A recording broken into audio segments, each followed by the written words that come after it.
Dran, as bubbles seem to tickle your flesh as they run up towards the top of the Bacta tank, you feel the warmth of this liquid, and you can feel the medicine kind of entering these piercing wounds that you suffered from the Taos on the other planet that you were visiting not too long ago, a few hours ago. You can feel the numbing sensation of some of the medicines taking effect and easing your pain, easing your mind, as you look out through the liquid and see all of your friends in the midst of making plans during the 10 hours that you are going to be spending inside this inside this aquarium, so to speak. Wow, Michael. Wow. I went there. I did. You went there? I went there. So what we're gonna do, we're opening up in this scene, and I'm just seeing Jim's thinking. Purple, like. Yeah, be careful. I am. I know they say everybody does it, but so as I've got down here, when you guys returned, I have that you have 31 hours left, and I believe this was, bless you, I believe this was before, like right before Dran dropped into the tank. So it's going to take him 10 hours. So that would bring you from 31 hours to 21 hours left until the attack when Dran emerges from the tank. In that time, in that 10 hours, I know that Raven had discussed possibly with Dran upgrading his gun and maybe possibly making some upgrades to any of her equipment herself. What would Yeska and what would Tizo have planned for the 10 hours that Dran is going to be there? I want to just make this kind of simple. I'm not going to do any elaborate roleplay while Dran's in the tank. I don't want to take too much time, but if we need to make some rules, we'll make some rules. Okay? Well, I would offer my assistance to anything around the facility if they need things moved, since I can move things really well now. With my mind. Ooh, I'll help out with that. Yeah, that's a good point. Land some ships. Yeah, I can maneuver a lot of different size things around now, so I would offer my assistance to that. If anybody needs, I think everybody here is at least trained somewhat. So but if someone wants to needs a refresher on any kind of training, even if it's gunfire, because I'm actually not bad at shooting weapons either, I will do that. Basically helping out where I can around the facility. So okay, Chief Bellows does, after you offer that help, request if you can move things. They're looking to secure what they call the graveyard battlefield, which is basically up where you guys landed on the surface of the actual planet, basically moving all the pieces of ships and all the other basically space trash that is left over from the Clone Wars. It's just lying around all over there. They're trying to pile it up into different areas to make makeshift cover areas and bunkers and things of that nature. They would love your help doing that with your force ability, because they're having trouble moving some of the heavier objects. And if you can just move it with your mind, hey, let's get him definitely to do it. Yeah, okay. I'll spend my time helping out with that. Okay, so is there a roll that you would make normally to do your move power? There is. I have to.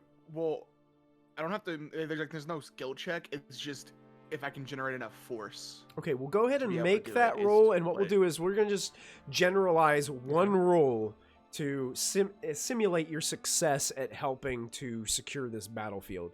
This battlefield is going to take a lot of time to do. It's going to take about 5 hours of effort with the help of the others. And I see that you rolled a lot of dark side points, so you can indeed help them if you would like to channel some of that darkness inside, Tizo.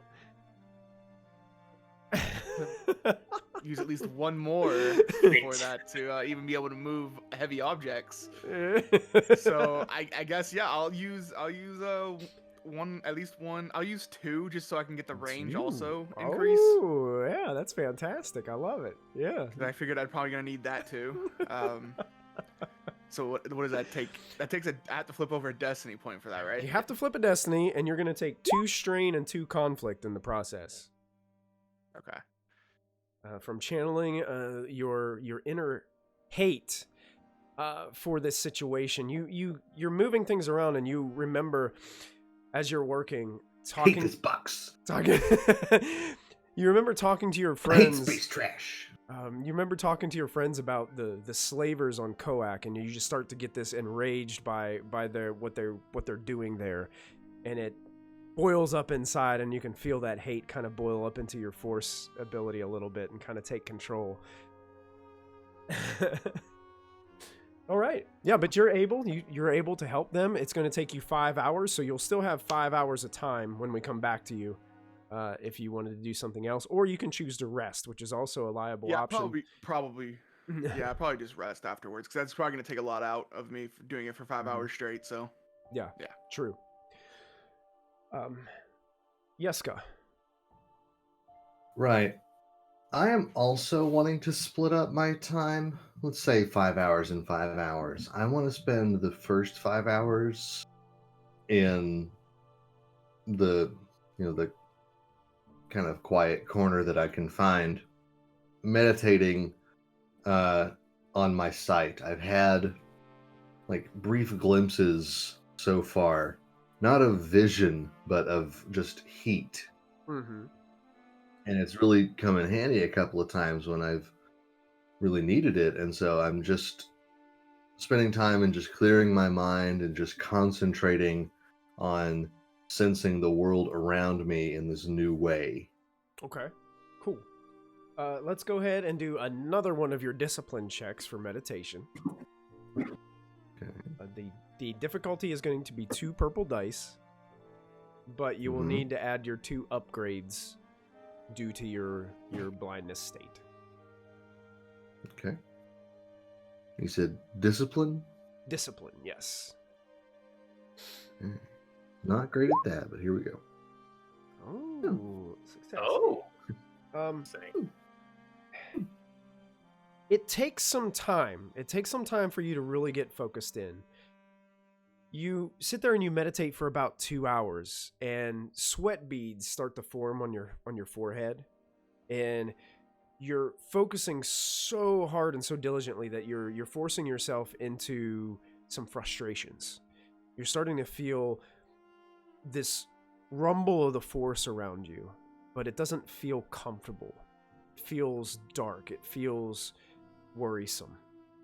And the sweat beads continue to start running. They run down your nose and they just drip off the tip. You can, as you're meditating, hear just the ting of the sweat hit the ground in front of you as it enhances the sound, like it's just enhanced. You can hear everything. You can hear little beeps and clicks around of things you wouldn't notice if you were just kind of moving about your day.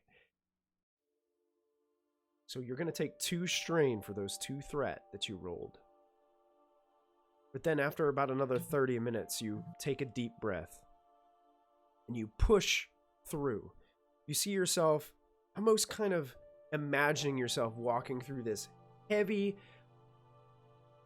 forest of thick trees and vines as you're climbing through, and you move away some of these vines and you peer off and you can see what looks to be some kind of oasis, a pond of fresh water, a waterfall dripping down into it, moss clinging to the side of this damp cliff where the waterfall is falling into the pool.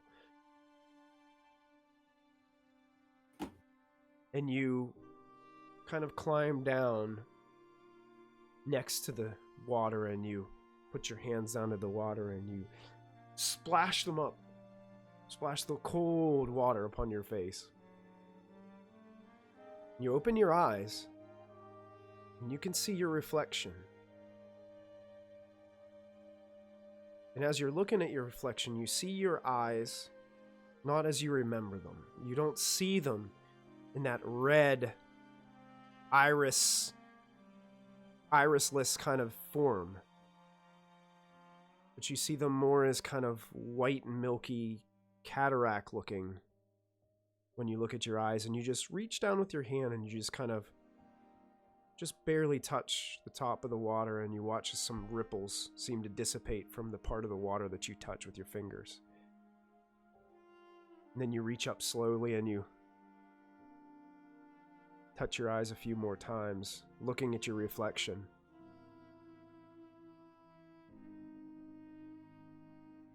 For a little while during this little state of almost like an out-of-body experience, you get that comforting notion of what it means to be able to see again. And you almost feel a comfort as if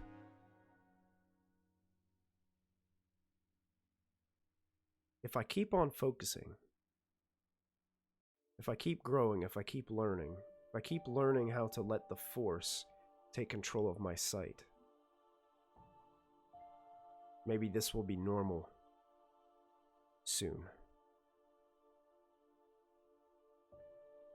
And your 5 hours of meditation pass as you seem to fade out of this out-of-body experience.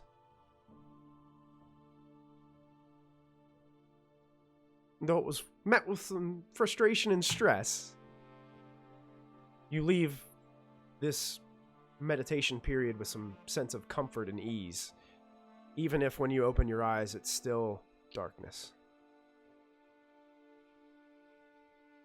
That's right. I got a pretty groovy mind palace, though.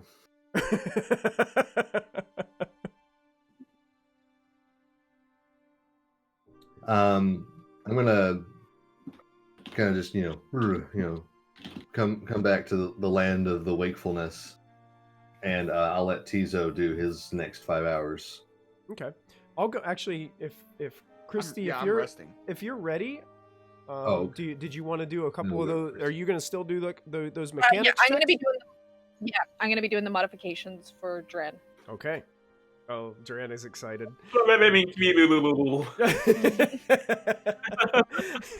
That's awesome. Okay, so if I remember right, we need to do... You're going to do 3 different mechanics checks if you wanted to try to do all the mods to his gun. They're all going to be... Well, the first one is the installing of the grip that we talked about. It's only going to take you 15 to 30 minutes. You don't even have to roll for it. You can Okay, I'll do that first. You can just do it. Whatever the cost of the grip is, Dran, though, you will have to spend that in funds. And I think you said something like you left your wallet. I find his clothes pooled on the floor beside his tank, and I'm just like, here's the wallet. Thank you, and I just leave. I don't even tell him I'm taking the money. It was 500 credits. Okay, 500 credits. She holds up this blue and yellow card, just like block. Is it 500? It's not 300. Just the grip itself is 500. I think it's probably more for all the mods too. So Okay. I imagine taking a big old. You know what? I'll just take his whole wallet and I'll come back with it. Okay, perfect. That's 7,800 credits. Okay, so 500 credits. Drinks for everybody. Basically, what the 500 credits symbolizes in this game is your expenses for materials and tools is what it accounts for. All right. Basically, just to say you're going to take it, and Raven, you are jury rigging, customizing this. So it's not like you just went into their storage thing and bought a grip off of somebody here at Foundry 4. No, you just got the materials, you pieced it all together. It's customized by you in the process of this 15 to 30 minutes, and you've done this probably a ton of times, making grips for guns, and it's a piece of cake for you, so you don't even have to make a roll, it's just done. So that, whatever, you can make that modification to your blaster, Dran, even though you are currently still in a tank.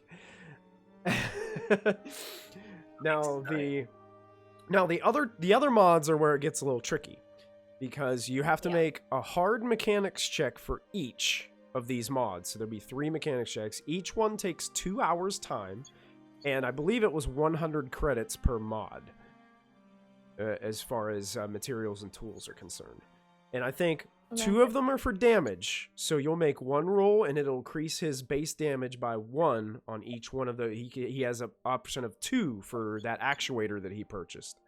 And then there's one Okay. that, and then there's another one that gives his gun the pierce 1 quality, which means it will pierce through armor and reduce soak. Ooh. So there's those 3 All right. mods, and all 3 of them can be done. If you fail a check, it means it doesn't happen and it can't be made again.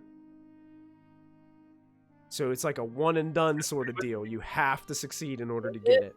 Yeah.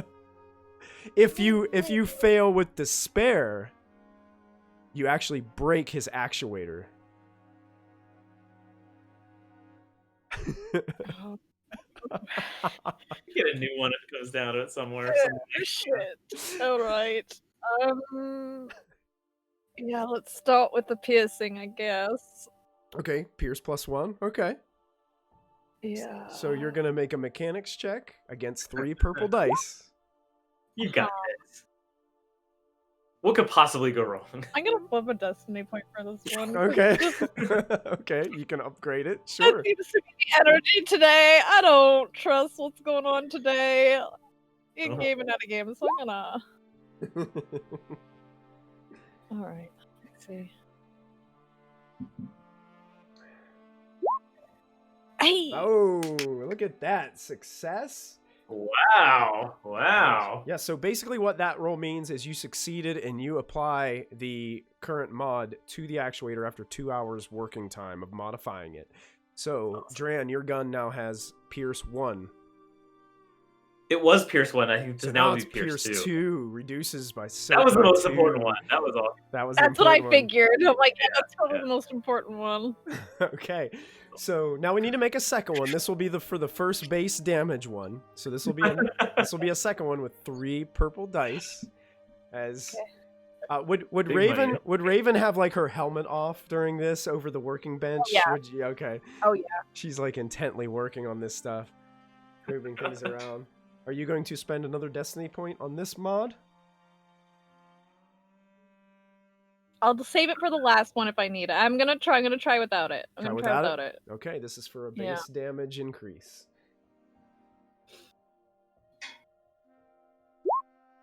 Ooh, Wow. Success! Wow. Look at that! The blackjack team is going wild right now. That's right. So Raven, Yeah, after another 2 hours of work, this one you're worried for a moment that you might not be actually doing the right adjustments to the modification, but within the last 15 minutes of working, you pull it through, and Dran, your base damage of that weapon is increased by 1.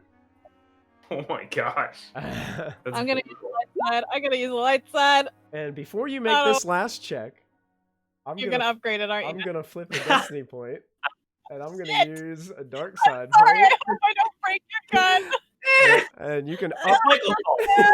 No, if the actuator breaks, let me know, it is Michael's fault. So you're gonna Alright. have to add an upgrade to the difficulty on this one. Uh-huh. Raven's doing her due diligence. This is all on Michael. Let's see how this goes. Oh, look at that! She still succeeds. Wow. The flying colors. Jeez. It does cause you some stress, so take a point of strain I mean, for that that's threat. fair. Because you were getting kind of nervous towards the end, because you realized like you were pushing the limits of this modification. You were pushing the limits of this actuator, and you knew one wrong little slip, and all that work you just done would have been thrown out the window. So, Yeah. but you focus in, and now, Dran, your base damage is now increased by another 1. So, on that 5-star gun. Yelp review. I'll keep it for myself. No, I'll give it back to him. You go like give me like a fresh blank one. Yeah, so that doesn't mean After the 6 hours, I will take his wallet and his new gun and put it on top of his clothes, like a nice little pile. I'll fold his clothes and just have it like like when you walk in a hotel, it's all in a little boxed file. Yeah. And I imagine You you're, gonna shine his shoes too? I imagine you're doing all this like in the back to tank room, so like he's watching you like get this stuff all ready and set next to the bench or chair. He's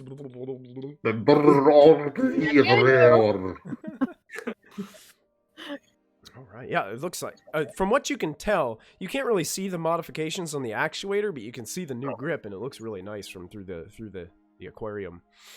It's pretty nice. Fish eye. All right. So Tizo, you said the next 5 hours you were going to be resting, correct? Okay. Yes. So Yeska, we'll jump back to you briefly for your second 5 hours of whatever you'd like to do for those. Okay. I'd like to spend the first little bit, see if I can find. I don't want to modify my gun because it's kind of a family heirloom, but I would like to find some additional firepower to see if I can find something that has a bit more round capacity. Okay. I'm trying to think of what would be available here. The problem with this place is it's not really 100% outfitted for. It's not like a barracks. It's not like a place that would have a lot of extra weaponry. You do know that there are 10 basically security personnel that work here. Most of them are equipped with just standard blaster pistols, but there are a few. What about our Mandalorian friends? Do they have any They do. weapons that they'd be willing to part with? They have. They have a couple extra blaster carbines. If you are interested in something like a pretty high-powered rifle. That seems pretty wise. The blind sniper.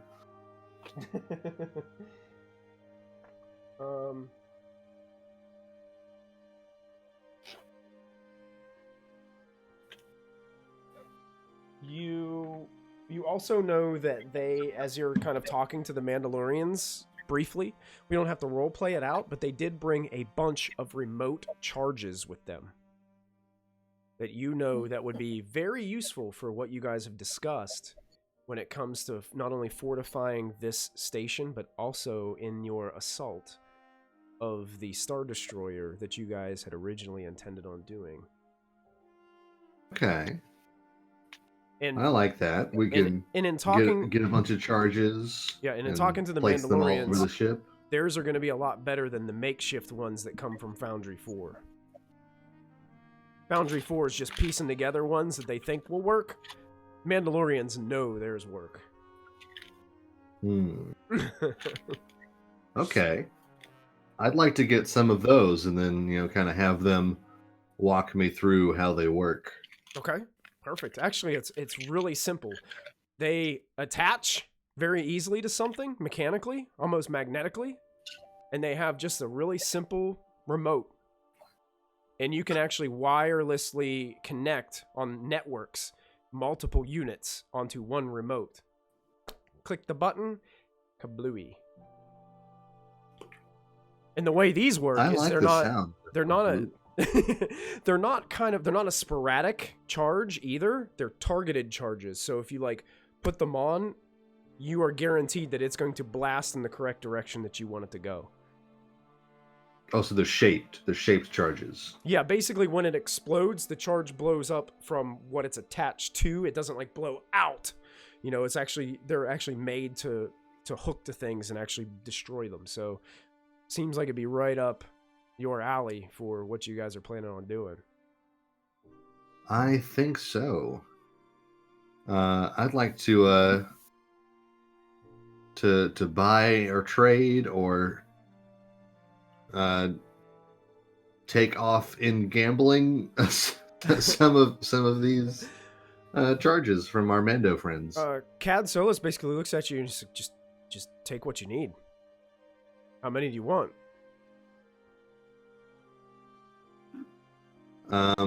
Let's see. Kind of out of character. How many do you think that would be appropriate for a medium-sized Imperial you don't really know because you guys haven't really had like an extensive conversation about what the plan is. You just said, let's get on the Star Destroyer and let's blow it up. But you really didn't discuss how you're gonna do that. Okay. In that case, but Cad basically tells you he has to pull up the schematics that we know of the ship and start thinking more strategically and tactically about the possible stress points and shatter points. Now there's a Star Wars reference for you. There you go. Shatter points for this ship. Shatterpoint, Mace Windu book. Read it. It's great. Okay.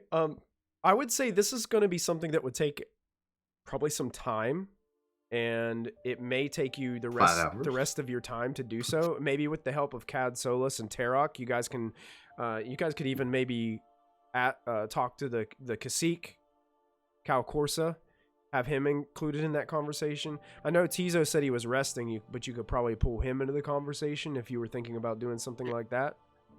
I mean, it wouldn't be. I'll give him a couple hours of shut eye, but then yeah, see if he can come join us. But Cad tells you he has a total of 28 charges.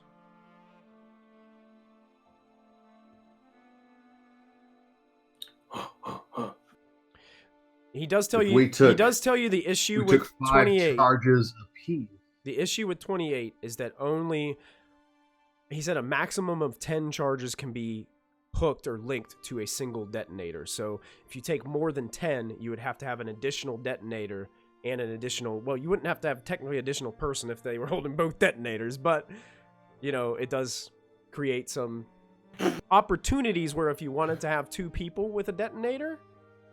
And have a situation where, okay, you guys are on one side, you guys are on the other side. Here's what we're going to do, plan kind of deal. And on this time, hey, let's calm it in. Let's get ready and we'll fire at will or whatever. There's that opportunity as well. So lots of possibilities. I don't want to take all of his stuff. I think that if we were responsible for 5 charges apiece, placed strategically on different points throughout the ship, and then we maybe each group of 2 has one of the detonators. Okay, I think that would be a good idea. Okay, because at least if one group is apprehended or stopped, at least the other group will be able to still carry out enough of the mission. Because I feel like if either half of the ship is rendered inoperable, it would definitely throw a wrench in their plans. Okay. What was your question, Dran? Do these things have encumbrance to them? I would say that the whole lot, whatever amount you guys take with the remote, would be a 1 encumbrance rating. So if you take 5 charges in a remote, all that together equals 1. Equals 1, okay. Yeah. Because Dran's pretty encumbered usually. All the medical gear and the tool gear, he's not great at carrying things. True. I've got some open encumbrance that I could. Mm-hmm. That'd be okay. Okay, cool. I think Callista. I'm on Friday nights. Can you imagine if she showed up? Oh God! The kid. Callista Flockhart? What are you doing? I know you're married. Immediately, the Star Wars campaign is destroyed. Unleash a fire elemental in the Star Destroyer. That's it. That's all you gotta do. That's all you gotta do. That ship is just a giant microwave. That might be the first time you've ever done that to me. I think Jason does it to me all the time. So does Derek. That might be the first time you've ever done that. This is when I was telling you, Derek, how I didn't have a lot of sleep this week. That's what it was. Callista? How'd she get here? Callista with a gun? We don't need to do that. We don't need to give Callista no guns. Raven would probably have, I think, like an hour and a half left of time before Dran's ready to get out of the tank. If there's anything that you wanted to do during that hour and a half, or if you just wanted to rest, or if you wanted to go and meet up with Yeska and join in on this planning conversation towards the end of the convo, you could do that. Yeah, I'd probably go see what the plan is and like if they needed me for anything. Okay. I'd like to sneak in like an hour nap, like a power nap at some point, but I would definitely want to check in with the boys before I did that. So. Okay. Yeah, so Raven checks in with you, Yeska, and the rest of the group. There's kind of discussing things. I would assume by now probably Tizo has joined the convo a little bit. I know you guys are probably trying to get just some prelim convo before you get Dran into the mix. So what we can do is we can just have you guys assume that you guys have had that conversation. We can get Dran to be a part of it before we go any farther, if that's okay with all of you. So I'd rather, bring him into it and have him be a part of the conversation too. So the 10 hours pass. We are down to 21 hours until the doo-doo hit the fan, so to say. The doo-doo. The Banta doo-doo. Banta doo-doo. Bantha poodoo. Hitteth the faneth. So you have 21 hours, and it's up to you what you do with it. So Doo-doo. you guys are all kind of in that chamber where you guys had that big discussion with Cal Corsa. They turned it in kind of like a war room area. And you guys have the floor. You guys have Cal Corsa there. You have Lyra Harden has finished all the upgrades to the Acclimator class starship in the shipyard and has returned back down to the station. She's tired. She's been working for 24 hours straight. But that ship is back online and weapons are active. Nice. So you have a capital class. Its engines don't work, but its guns You just do. want the guns. That's Weapons, right. yeah. You just want the guns. Oh, I see. Okay. Yeah. But Yeah. now that I think about that, I think there is a check that you can make. Let me see. That may even activate its Kick it. shields. Let me see if I can find it. Ooh, that could be good. I Yeah, think that'd be nice. I think you have to roll a triumph on the roll though to get it. I will double check. Couldn't we just attach a bunch of space tugboats to this thing? That way we could maneuver it around. If you had a Just let Tizo do the I forcing. think that might be a little bit out of the weight range, Oh, unfortunately. Okay. This is space. There is no weight in space. Okay, Yeah. size Do range. or do I'm not. sorry. Size matters not. Size matters not. That's so Judge good. me by my size, would you? Super good. Let me see what this check is. I know there's a Dran check. looks incredible right now, by the way. His complexion, he's wearing a towel and he's got his pistol. He's like, Oh, and it Spa looks, day. oh, those modifications look well above your standard mechanic, Dran. Can I say some nice LEDs in there? So Yes. I have my favorite color. RGB. RGB, yeah. There's a little switch. Beautiful. There's a little switch right here by the Am I- thumb. Am I wrong, or does Dran have like a 6-pack and a V?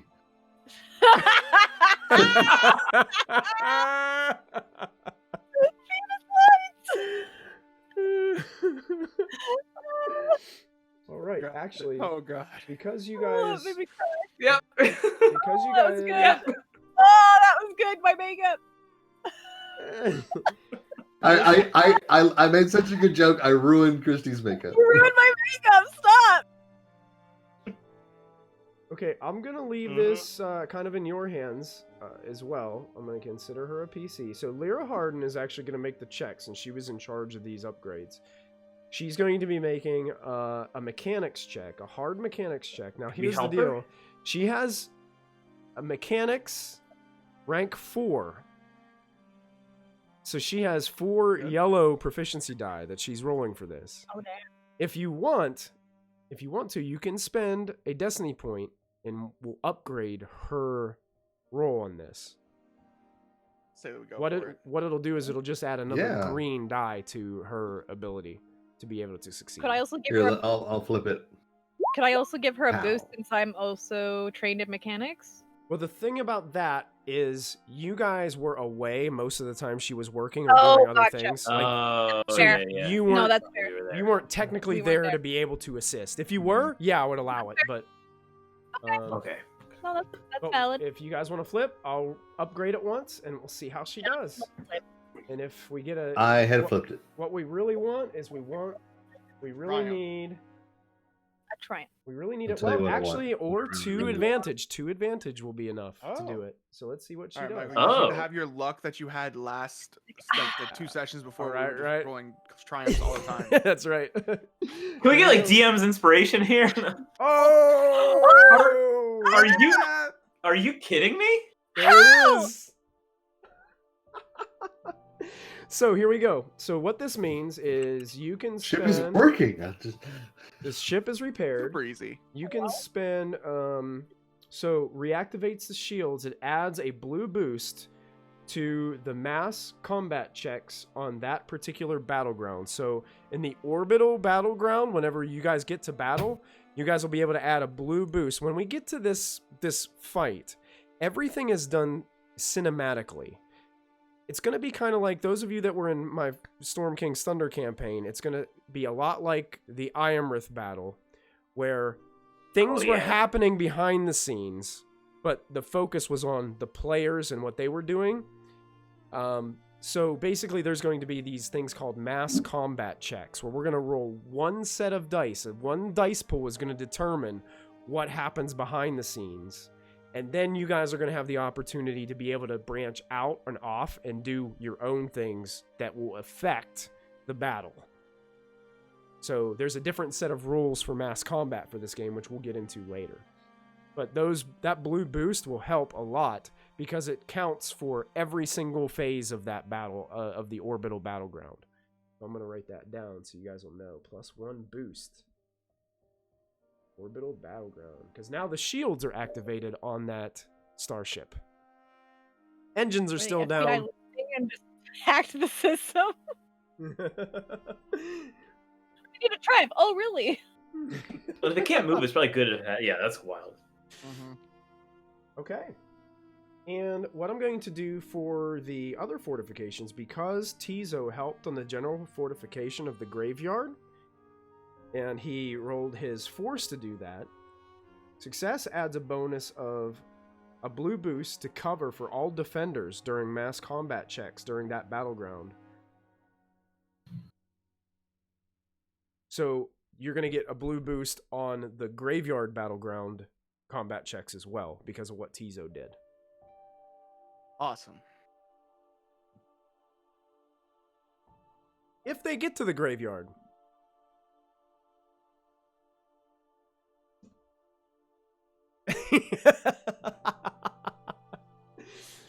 So We'll send him to the graveyard. so that's being finished. Lyra Harden has come back. She is also a part of this meeting, but like I said, she's sweaty, dirty, tired. It's up to you guys what you would like to do at this point. You guys are all standing in the meeting room. What would you guys like to discuss? Stop drooling over your new blaster, Duran. Yep, literally all he does is stands in the corner.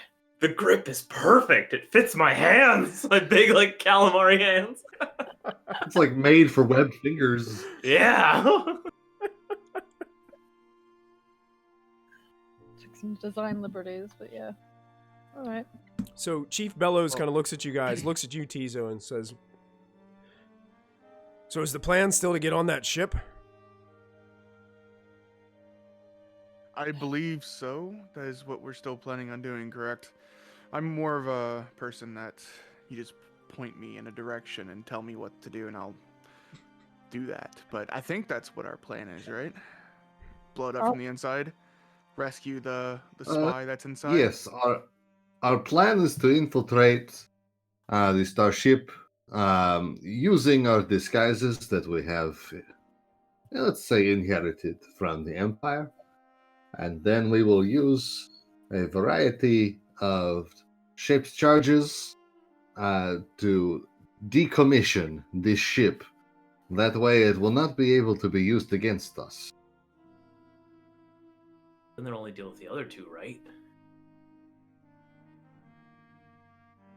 Well, hopefully, with the weapons systems back online for the capital ship, we should be able to combat these other two ships.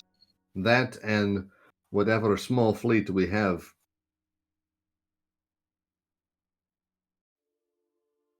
We don't have much in the way of fleet on this, right? No. Fortunately, we don't have much of a fleet at all. I mean, the Mandalorians brought those 4 shuttles. They're only really outfitted with light gunnery. Anakin, is this what we're doing? Oh, the classic. I can't see. It's in. Tizo and Dran disguised as stormtroopers sneaking onto Star Destroyer with explosives. Someone manning the guns on the acclimator. That was the one we just got running again with Yeah. the shields, Okay. right? Bastion, I think, drops you guys off, or you take the Bastion, and then the Phoenix. I guess we're distracting the Star Destroyer. I guess are we all going in, or is it just That's what I'm Tizo? wondering. Captain Yeah. Renlo, the women and children get out. Foundry, him is sitting on the chest. Cal Corsa Stop the looks at Dran and is like, "You're with the rebellion, correct? Do you That's have right. any kind of background information or intel on these ships?" And I think we do, right? If I recall correctly, Michael, we received some intel. You would have some intel and maybe some background knowledge. You can Oh, either- just me from having fought them. Yeah. You can kind of just role play off the cuff if you want to. You can start going, and we're just gonna do yes ands and. These ships are tiny. They have very few soldiers on them and no guns. No, kidding. They're tiny. They have really shitty guns. They're not armor piercing at all. Yeah. Mainly a civilian cruiser, really. Cal Corso looks at you and is like, "Well, luckily for you, the Rebel Alliance did send us some specs." And he goes and he types a few things on a computer down in front of this table. And you guys see this holographic image of this Gladiator-class Star Destroyer pop up. And I'm going to go ahead and put that handout back up for our viewers. And if you guys want to go, if you go into handouts and you go It's into the one for the Blood Ambition, right? Blood Ambition is the one, and that's basically what it looks like. I'm gonna put the map up so our viewers at home can see. Oh, yeah, this is where I saw it. Oh, That's- I can't see it. It's not. Oh, you can't see it. I'll just look at it on stream. Oh, there we go. It took like a minute to load. Yeah, it's a. Oh, it Yeah, is- this is the one with like right. the opening with for all the ships to come in and Right. So basically, you're seeing this spinning kind of hologram on this table in front of you of this vessel. You can obviously plainly see that the bridge is located there at the very top where those windows, those golden windows are. Those two things on the sides that look like kind of like the ears of the ship, so to speak. Yeah. Those are the shield generators. Oh. So if those were to be taken out, you would dismantle all the defensive shields of the vessel. And the acclimator could get some good hits on it. Yeah. Mm-hmm. So I feel like if one group is able to take out the shields and one group is able to take out its guns, it's just going to be dead in the water. You would know, Oh, too, that each type of gun on this ship has its own power source. It has its own generator. So, for instance, like the right side turrets, turbo laser turrets, will all be on one power generator. The tractor beams on this thing would all be on the same generator. Because these also have the ability to pull ships into it, but only at certain spaces.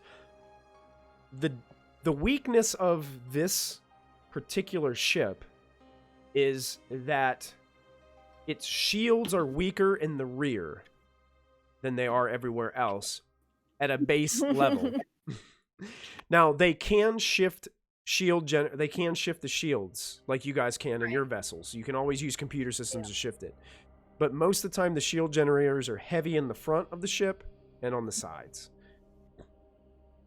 This ship can fire in all directions. So when it comes to weapons weaknesses, the only weapons weakness it has is the tractor beam can only get ships from the front of it to pull it into the actual bay, the landing bay there, which is that opening, that yellow opening in the front.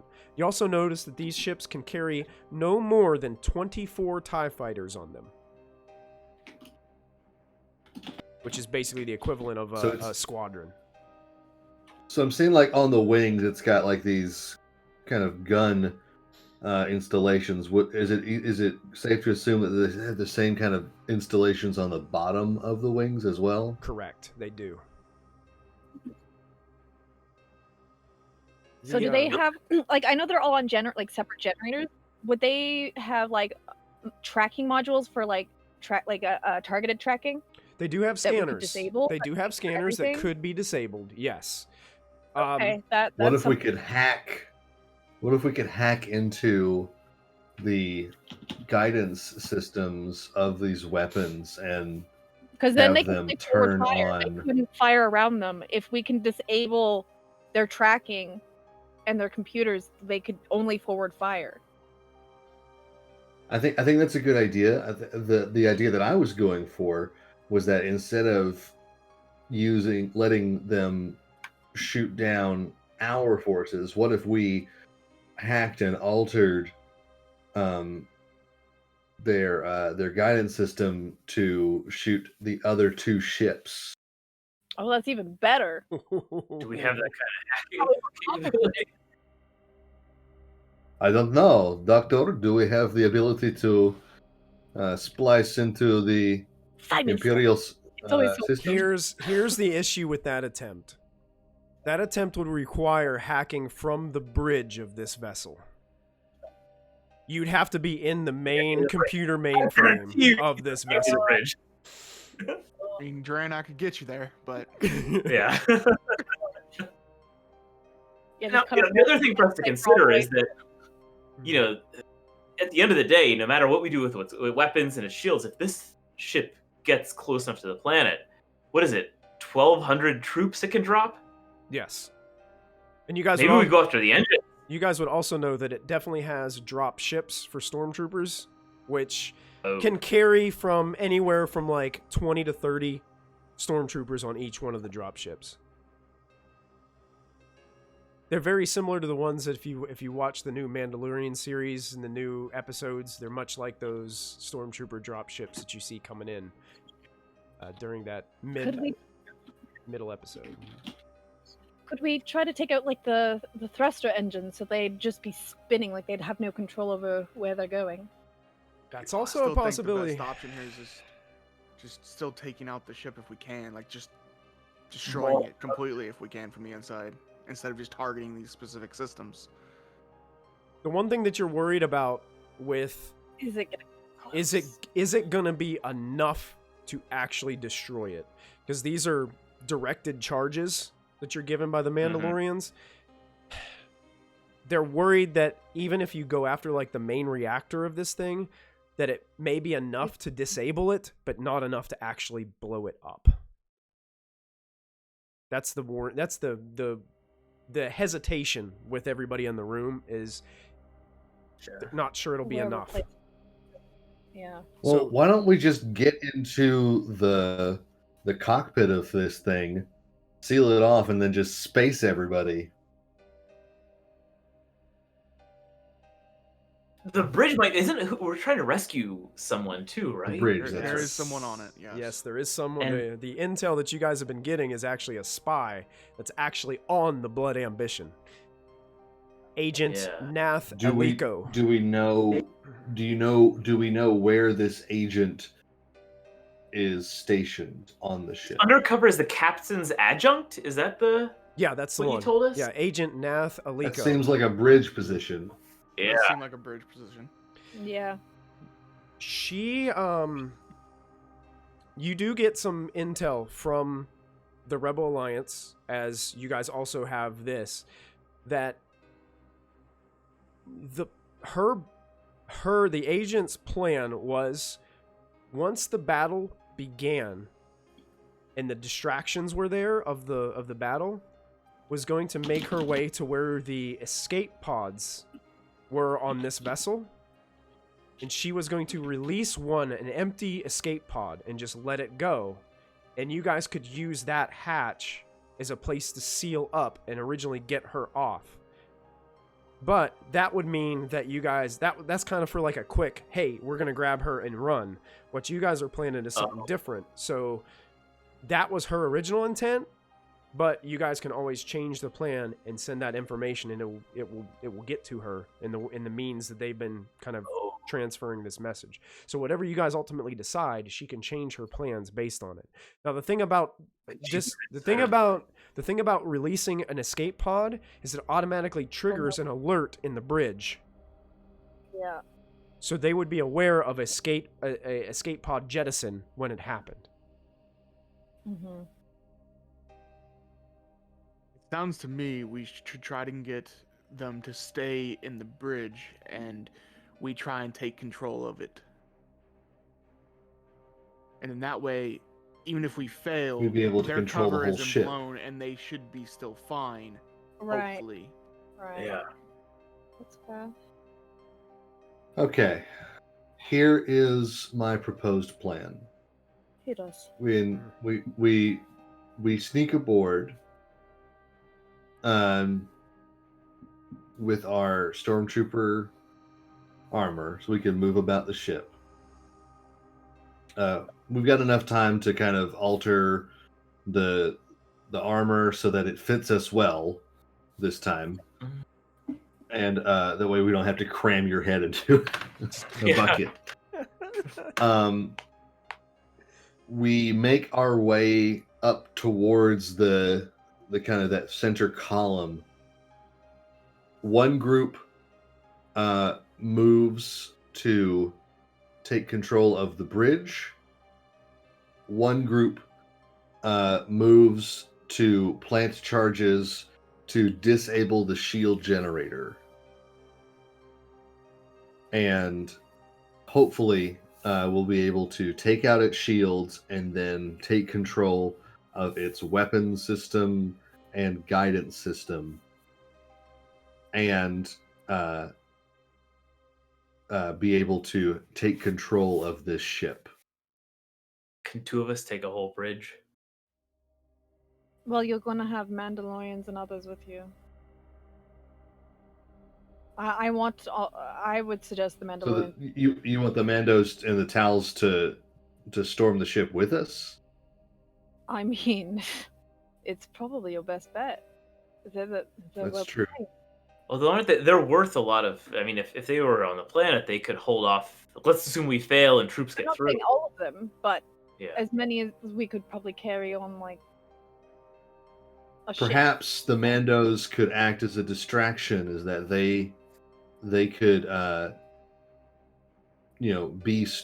a detachment of Mandos that are storming one area, so we can move about the ship with much more freedom. Like give maybe Lyra Harden kind of steps one in because you would know, Raven, that Lyra was with the Empire at one time.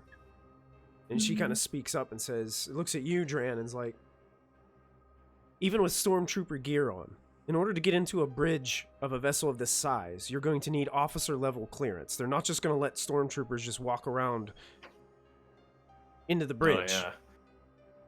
Right. We have someone on the We're bridge. here to guard. We do have somebody on the bridge, but we also got to be careful that we're not, attracting any attention to her. Because if they find out that she's the leak... Oh, they'll... Yeah. Yeah. Okay. At It a might be certain better point, just for us to attack. when she is noticing that there is an attack happening, she'll excuse herself to go to the little Imperial's room, and then we kidnap her and force her to open the bridge. Nobody move or she gets... Yeah, but are they gonna care enough? She's Oh, just yeah, what if they're like- They would probably just shoot her. when Yeah. I'm she just opened the door. brainstorming. It's a fair no. It's a smart idea, but I'm just worried that they don't give anything. They don't care. Shaped charges could get us on the bridge, right? If we can get to the bridge, to the vicinity of it. There's tons of ways we can get through the door. I mean, with yeah. enough time, You we just just cut cut through the door. Right. That's right. I would suggest at least bringing 3 to 4 other Mandalorians with us, or with you. I'm not sure if I'm going. We'd be putting some eggs in a little big basket there, but if we could take out this Star Destroyer, the whole tide of the battle shifts, I think. I mean, it's fair to say that we should leave some of the Mandalorians on the ground if it gets that far, but we don't want it to Not get let that it get that far. Yeah. Right. So I think the first question we need to ask ourselves is, do we want to take control of this ship, or do we want to destroy the ship? Mm.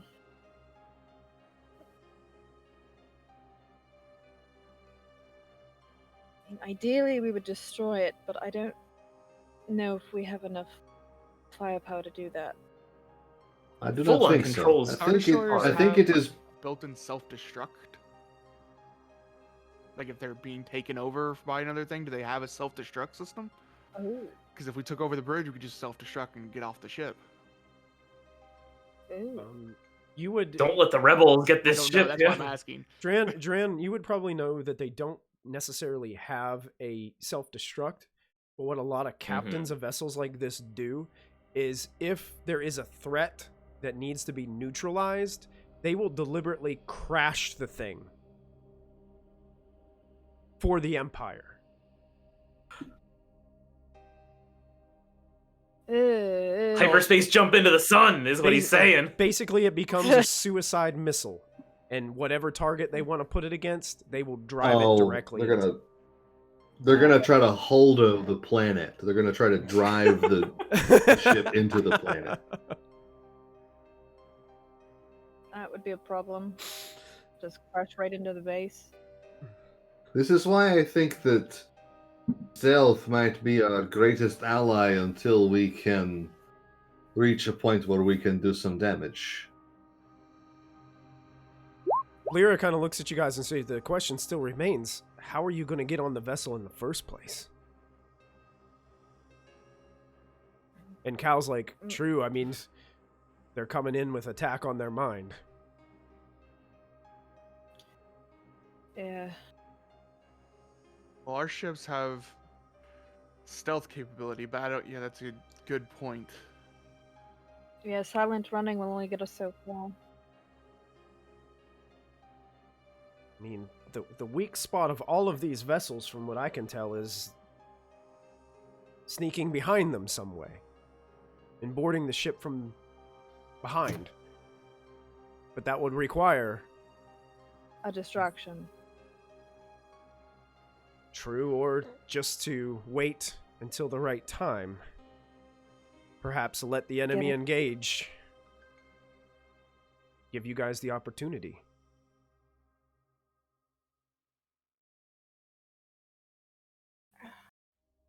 Is there a way for us to like dock onto the back of the ship though? That's another question.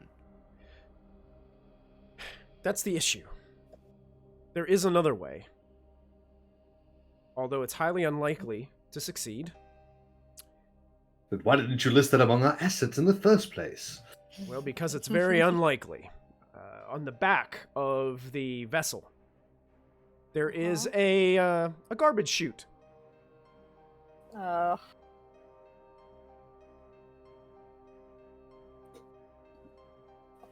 If we could find a way to access I've heard that, stories. We could totally Go in the back door. Weird, like, foresee the future shit right now. And I'm not liking what I'm feeling. I mean, I personally like this idea. So we're gonna go up the starship's butt. It may require some computer hacking to be able to get the door open, but it's possible. I wouldn't hinge the whole mission on any of our hacking. All my characters go into the garbage or sewers.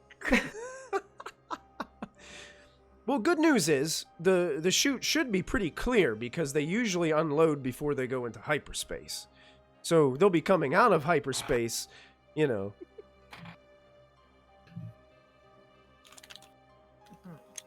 I'm sure they deep clean that thing every time they empty it. Yep. Well, the sacrifice I'm willing to make. Yeah, I think that's Alright. a good way to get in. So All right, let's go check out this Imperial's colon.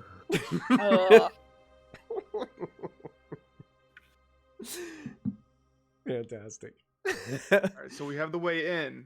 What are we trying to go to the bridge still? Is that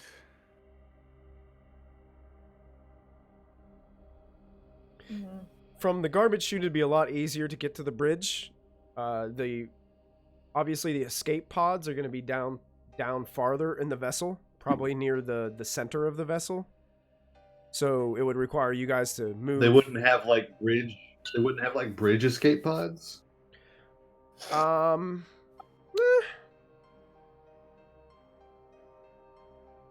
My question is where would they be?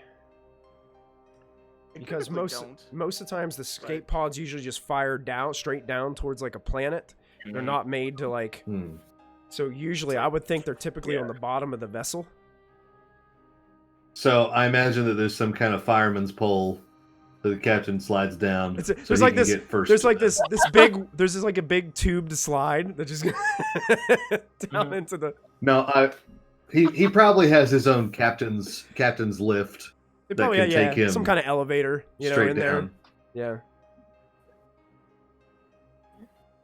Yeah. We use the chute to make our way to the captain's, or up to the bridge. Yeah, you could make it go the opposite way and get into the bridge that way. That's a possibility. Or we make our way up to the outside of the doors, then blow them open with the explosives. Are two options of getting inside. The first option is much grosser, but has the higher possibility of success.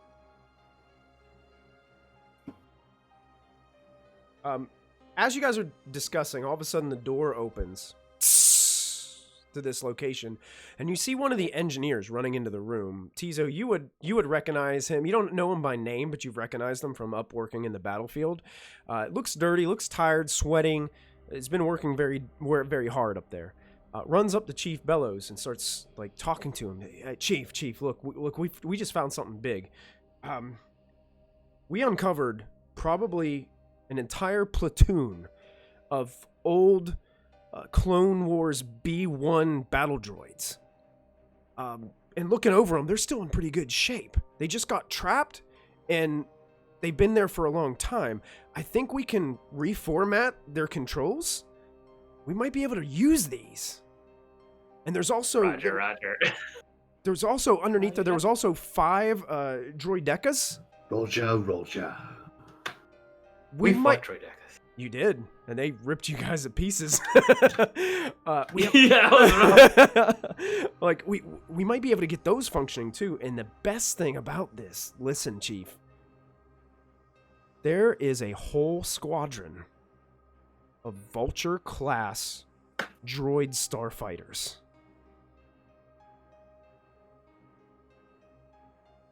We don't even have to man them; they man themselves.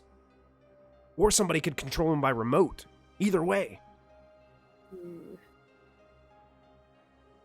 And Chief Bella's is like, oh. Someone could be Anders gaming the ships from somewhere.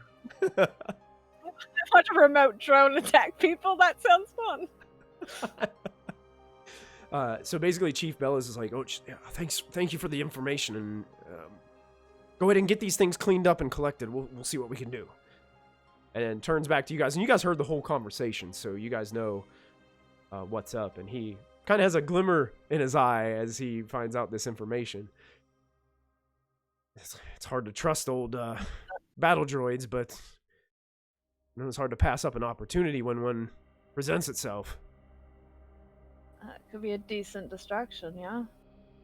Definitely would be, yes. Probably take some time to get them functioning in the way that we would want them to, but we could put some of our engineers on We it. could help. You know? I could help. I We could help. have 20 hours left. Mhm. Yeah, I'll help with that. Okay. Let me double Put check that in here. the time spent on that.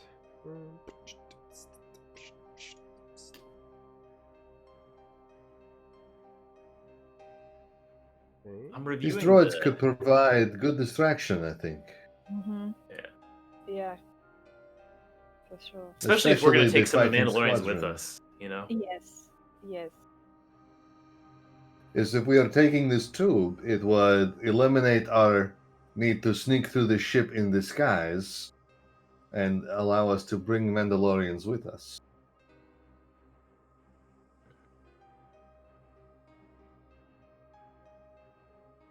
Yeah, we should definitely bring some.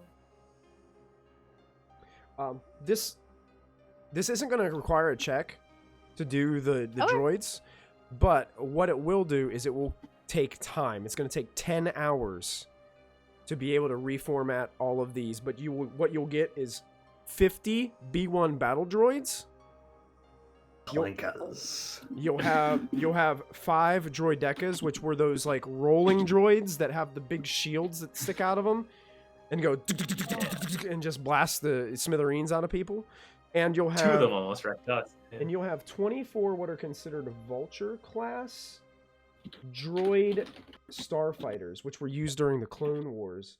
And I've got a image of them, I think. Yeah, they're basically big droids of their own. Yeah, and honestly, like- they can Yeah. actually convert and they can walk too. And Yep. they Yeah. can fire what are called buzz droids at other ships, which when Yep. they Oh, hit, those are the little things that like crawl on the ship and try to destroy it on top while they're flying. Yep. Yeah. Oh. Oh. these things are no joke. No, yeah. I'm gonna show. Is there a Here we picture? go. Show to everyone. There's what a vulture starfighter. Oh, looks yeah. Like. Yep. Oh, those are cool. Looks so sick. And they're see, Good. Chrissy, their wings will also like rotate to where they become legs if they want to Yeah. if they need to walk. Oh. That's why it's like a vulture, because it's like hopping. I think Yeah. I think I've seen that in the movies before. I'm trying to remember which movie, but Yep. I Yeah. think Probably Clone Wars.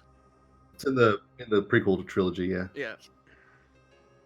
okay. Nice. What I about am Captain enjoying Nervi? Right? Captain Nervi's who we're up against? Yeah, you got that. There was, I think, a handout that I Intelligence gave you. profile. His intelligence profile. Yeah. Yeah. What folder did I put that in? Psychological profile. It's on I found that Xorrn. under, It's on Xorn.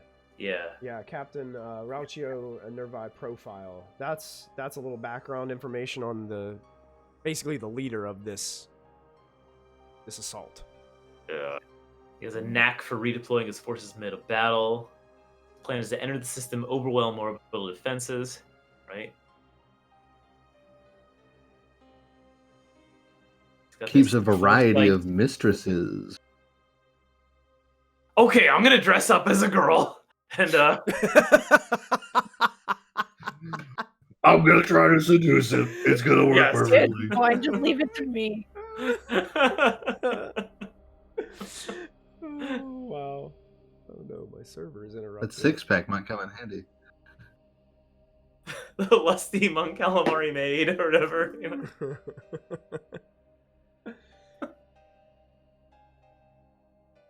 He's just wearing an apron.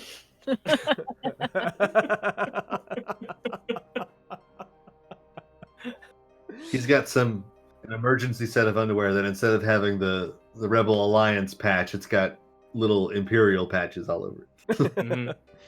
So if Raven decides that she wants to go help with these droids, that will take her out of the next 10 hours, which will bring you down to, once you get finished with that, you guys will have 10 hours left of prep. So one thing that you do also talk about within this. I want to say this planning conversation is going to take an hour probably of your time, as it's really taken us probably that much time in real life anyway too. Chief Billows also says that there are basically planetary sized damaged turbo lasers, which are basically what they put on capital-sized starships and what they put on like anti-aircraft turrets and things of that nature. There are damaged versions of that scattered above that if somebody wanted to spend time working on some, that is another option. We could upgrade these large guns. We could even place some in the orbital. We could place some on the ground. We could put them wherever we wanted. The problem is it's going to take time and it's going to take work. How much time? Ugh. Let me check the book. Enough time? I think it takes. Here it is.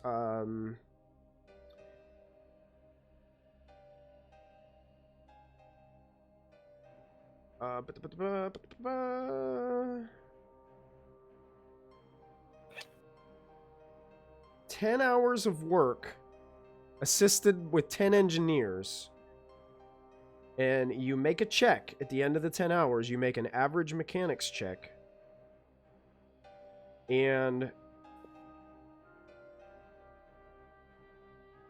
if you... Oh, wait, here it is. So basically you have to kind of piece these together. They're kind of like makeshift. You can either make a makeshift turbo laser or a laser cannon turret. You can have a maximum of 10 turbo lasers or 5 laser cannon turrets. And each one of these is going to add boosts to any of your mass combat checks that you guys would do for a particular battle. I could definitely help out with that. It would take I'm not as good as Raven, but I could contribute. So it does say that you have to have 2 successes to be able to actually succeed. So even if you get 1 success, even though you put the thing together and you spend the time on it, it may not actually work. It says it requires 2 successes for that enhancement. Or a triumph. Raven, if you want to handle that one, I could go deal with the droids. I was just thinking Yeah. that maybe I should go do that, and you can help with the Fidos and the droids. Before we go do these things, I think we need to finalize our attack plan. Technically, you guys don't have to help with the droids if you don't want to, because there's no check required. You could just say, hey, you group of engineers, because there's 150 engineers here that you can distribute. You can say, hey, just nice. You guys go over there and do this, and they will do it for you. Okay, we'll do that then. Okay. And then you guys could both focus on one of those turbo lasers or turrets, if you wanted to. And possibly give the other a chance to rest. We do not want to go into this battle exhausted. Back to tank feels great, by the way. It's I left it a little warm, you know? No thanks, I do not want any of your bouillabaisse. I didn't want to know. No, Yeska warned me that there's a chemical in there that'll die if you do, so I held it the whole time. Cad Solus. That's good. I do not want to take a swim in your weird chowder. Cad Solus speaks up and says, well, if you guys want, I mean, I can kind of get in the Bastion. I might be able to cause a distraction out and about. Or, if you guys need somebody else to sneak, we can do that. Terok can ride with me. Then would we take the Phoenix? You all could do that with the droid fighters to help with the distraction. The droid starship people, things. You want me to take droids? Ugh. Well, I'm just flying with, like, not them with on your ship, but just like with their fleet, you know, since if that works. Sure. So Yeah. Okay. Alone out there. I'd want to lead it though, you know. I wouldn't trust Of like course, following one of yes. those droid ships. I don't know what they're gonna do. Yeah, of course.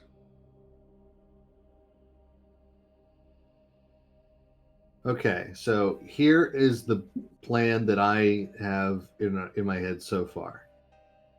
Our vultures and possibly our B1s would kind of launch an attack against the Blood Ambition.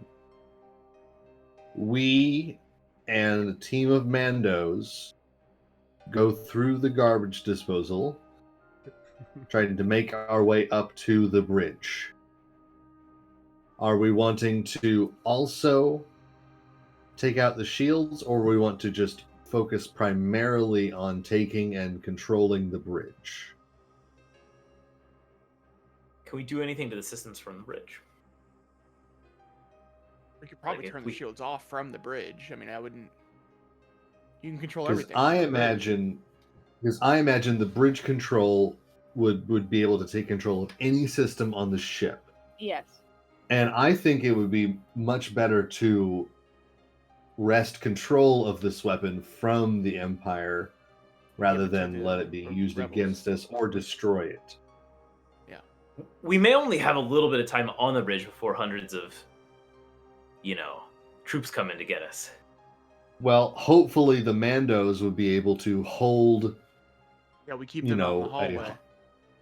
hold a hallway, To a because it doesn't matter how many, if you have like 300 troops, if you have a hallway that's like 10, 8 to 10 meters wide, a small group can hold that hallway.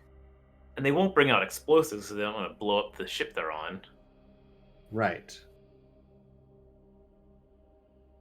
So I think we have a plan then. Necessarily. All right, we take the bridge. And perhaps Cad and Terak can help to guide the battle droids for the distraction. Oh, that won't be a problem at all. You can't see his face because he's wearing his helmet, but you can tell Cad's smiling. Meanwhile, the old Republic ship and hopefully the additional planetary defense systems would be able to combat the other two smaller vessels.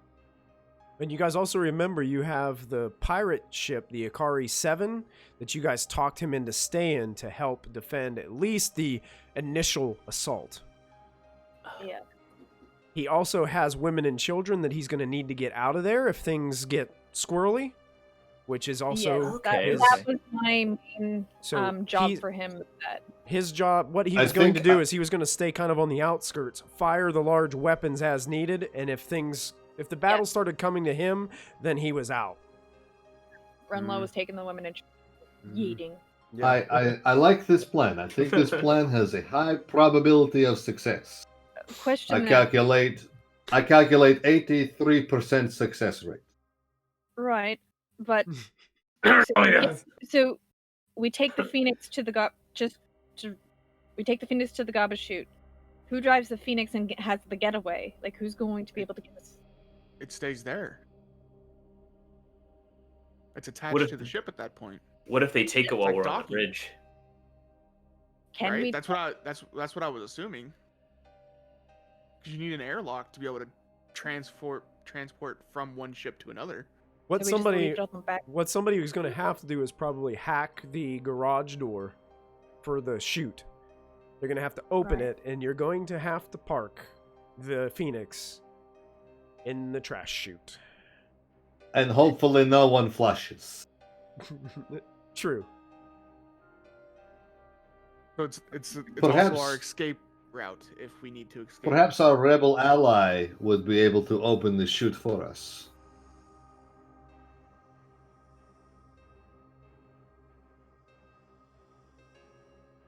Dr. Duran, do you think that this is a possibility?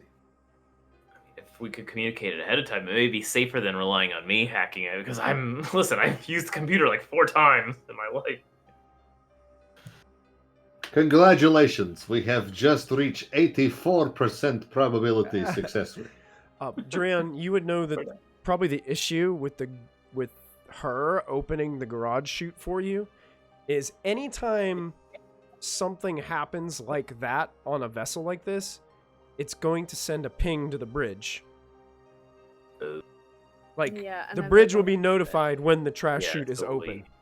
And it'll be a little odd if they just released all their trash, got here, and then all of a sudden the garage door's opening again. It might cause a little bit of suspicion. Well, what I'm hoping is that like some bridge lackey is going to be like, Captain, the trash chute's open. And the captain's going to be like, not now, idiot. We've got battle droids attacking us. There's that possibility too. Yeah. Who cares about a trash chute? Who cares about an exhaust port? It's only 2 meters wide.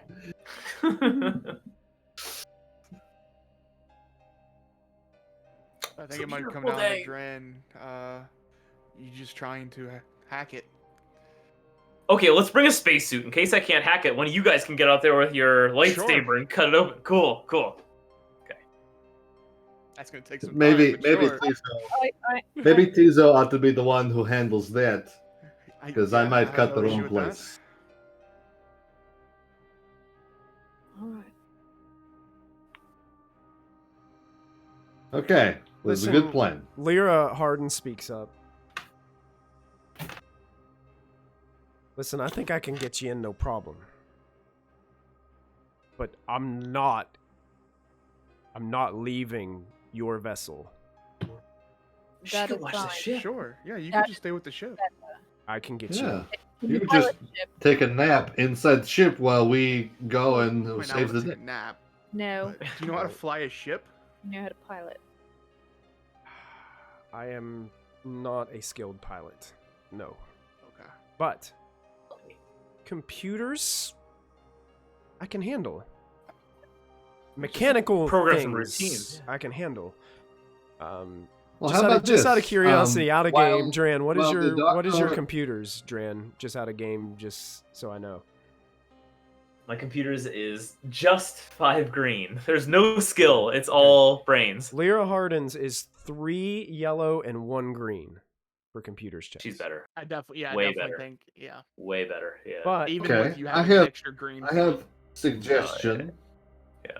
Perhaps while the Doctor and Raven are working on getting the planetary defense systems back online, Tizo, perhaps you can give Lyra a crash course, no pun intended, in flying the ship. I mean, I could. Because you are If pretty good Lyra, if pilot. that's what you would like. I can show you at least the basics of it.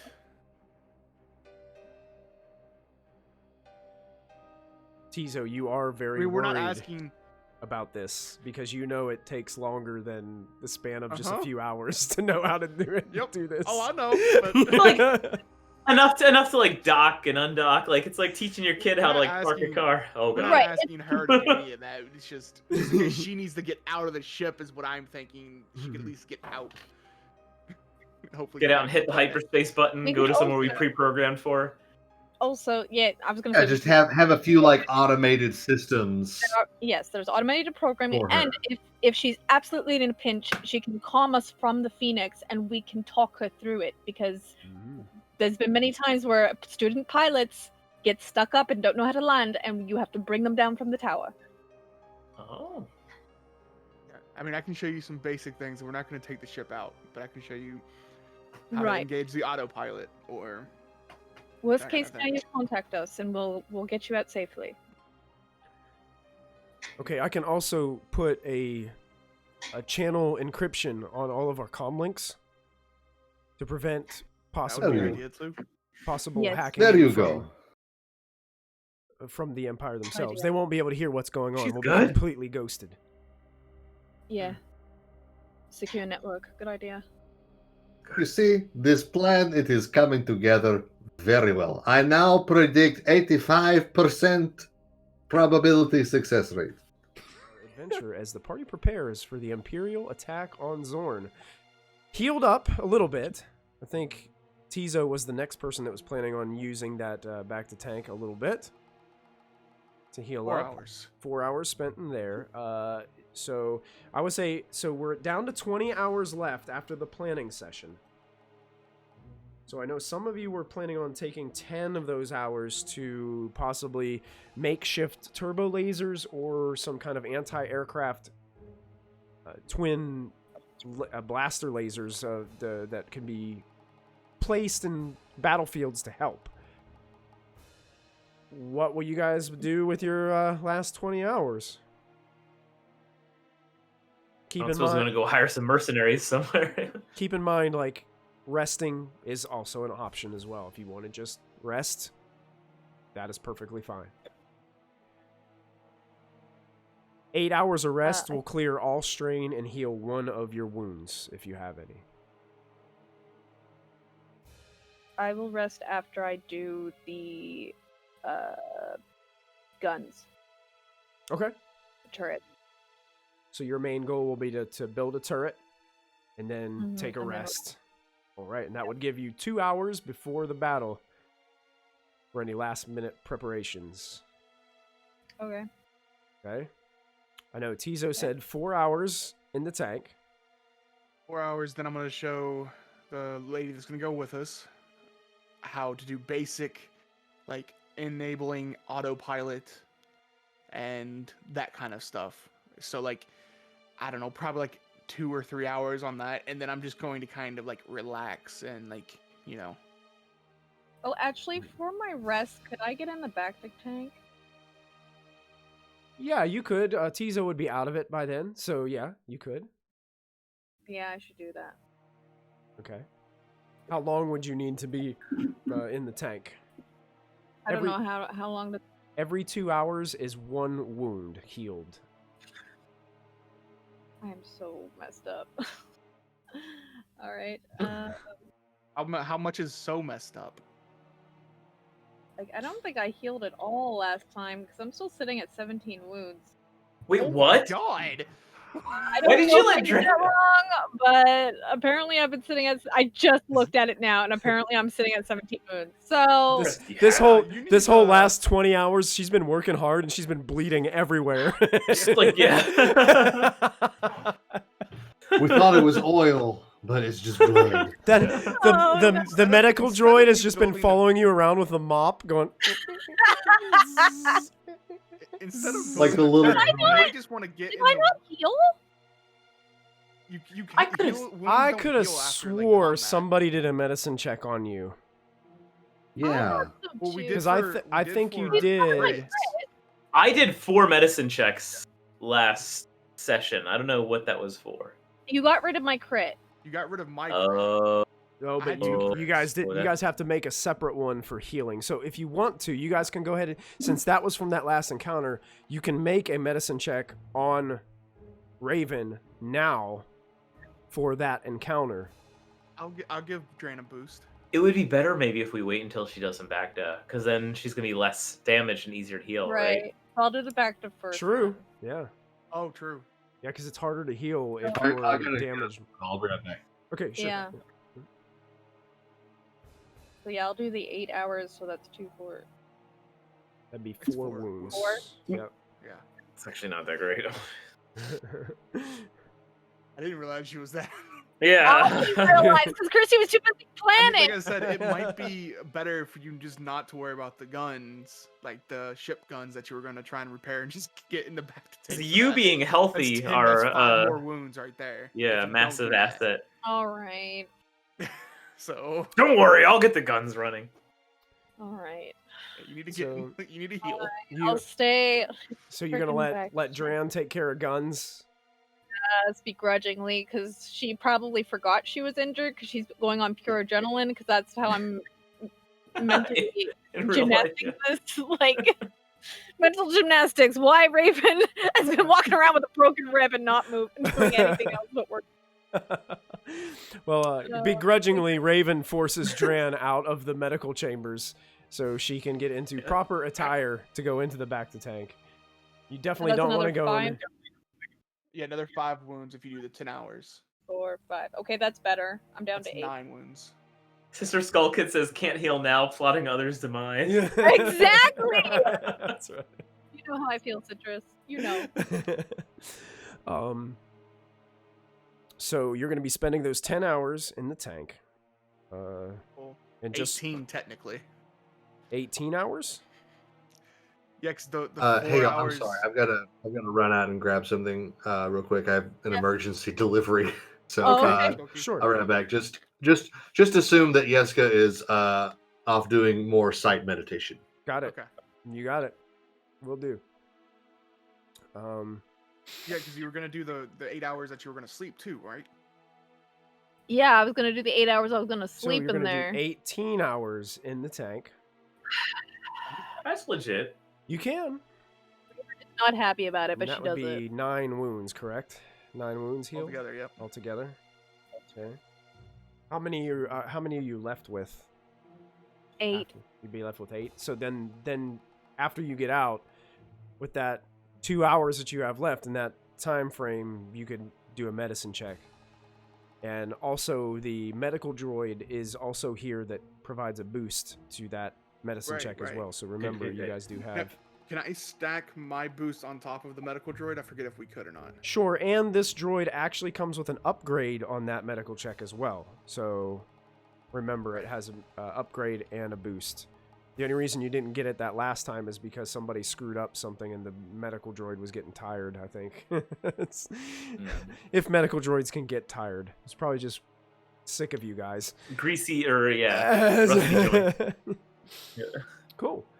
All right. So Raven's going to spend an extensive amount of time in that tank after I'm Tizo sorry, gets guys. out. That was this up. Ugh. It's gonna be fine. So Tizo, you have about 16 hours left of your time. Yeah, I don't know really what I'm gonna do with it. Like, legitly just going to, if someone needs help around the facility with something, I'll try and help as best I can. You can help Dran If not, building I'm just one of going- these guns, or you could try to build one on your own. These No, guns. No. I will assist Dran. Sure. I'll Okay. give him a boost. Hand me the I'll hold- wrench. I'll hold the light and hand him tools. That's what I'll Okay. do. Okay. Because Sure. I am not that Okay, kind of okay. person. I am not smart. Okay. So, Dran, are you going to spend 10 hours trying to build one of these turrets? Yep, a laser turret. I think that was Raven's suggestion, which I'm Yeah. on board with. Okay. Laser turret. So what you're going to need to I'm do is you're going to make an average mechanics check on top Okay. of your 10 hours. You're also going to have the assistance of in order to make the check in general, you have to have 10 engineers with you. So you take 10 of the engineers, they help you, like get you supplies. Come on, guys. Yeah. Tizo being there grants you a boost on your check. So you'll be able to add a boost. Yeah. He kills somebody in front of all the engineers and they work harder. Intimidation, yes. Wait, who'd that kill? Intimidation tactic. So, yeah, you can, whenever you're ready, you can go ahead and make that roll Alrighty. for this. And this is average difficulty, did you say? Average, 2 purple. Yep. Okay. It's not too bad. Yeah. It's because of the help of the engineers. Oh no, I think we need 2 to succeed. You need 2 to succeed. That's correct. So close. Oh boy. I'm going to tell you before you roll, but it's too late. I was going to tell you to flip. Oh, yeah. Could have flipped. Yep. Oh. Unfortunately, He's like, putting you can this- spend a destiny point, just spend a destiny point. unfortunately, that 10 hours frustrates you, Dran, because after that 10 hours, you cannot get this thing to function. You don't know if it's bad parts. The time has caused these parts to go bad that you put in here. You just know it's going to take probably at least 10 hours more worth of work to even look at it to find the part that you need to fix it. So it's up to you. You guys Did you would try turning technically it off and turning it back on. I kick it. it goes for a second, and then just goes, and smoke just starts to come out of it. Well, gun is proven offline. Okay. We'll be fine. We'll be fine. So 10 hours is gone from both of you, and you have 10 hours remaining. You could try it again. It would take you to 0 hours for you guys. Well, we needed to heal Raven when she got out, so that'd only be right. That's to give. You don't need You to. could- I have you a could- high threshold. Dran, you could get Lyra. You could get Lyra to come out and take a look at it. It would take her the 10 hours, and then you would be able Get to her do to what do you need to do it. Yeah, get her to do it and give her a boost Am I and give really her a gonna destiny point. Because what she Humble did, myself in front of Lyra, the ultimate computer hacker, ultimate engineer. Am I going to admit defeat? Lyra! yes. Lyra, you around? What do you need? I just got rested up. I feel much better now. She spent the last 10 hours you were working resting. Lyra, would you mind looking at this gun? Wow, that's actually. Wow, you did a really great job. It's put together fairly well. What's wrong with it? Did I? Oh, well, I did. I mean, it seems like you yeah, got. Where'd you even find all these components? This is. Well, Tizo and I, we put our brains together and we I handed him things. Well, I'm impressed. This is nice. What? Maybe we just got to look Ding, at some ding, of ding, the. We just it's got to have a bad core. Let me handle this. We knew that. Thank you. Yeah, that's Stay yeah. and help you, Lyra. Dran, you go. I speak to loosened the Raven. lid for you. Okay, yeah. When Dran walks away, out of earshot, I will whisper to her. He didn't turn it off, turn it back on, and he only kicked it. So I think that might be the issue. She looks at you. It looks like confusion in her face at first, Tizo, but then she smiles. Right, got it. And then just walks by you. I can hand you some things. Well, I follow her. Someone's gonna start handing things that she asked for. Okay, you got it. So I will say that Lyra is going to spend her last 10 hours. She's going to make a check to see. Destiny point. I was hoping. You wanted I to was flip? hoping I could. Yeah. Okay. I was hoping I could flip a destiny point to help her and also give her a boost. Okay, So- well, I'm going to go ahead and flip the destiny point from her. So I can Okay. use light side. That Okay. should. Did that roll light side? Yes. Okay, good. That Yeah. dark That's side is anyway. accumulating, though. Yeah.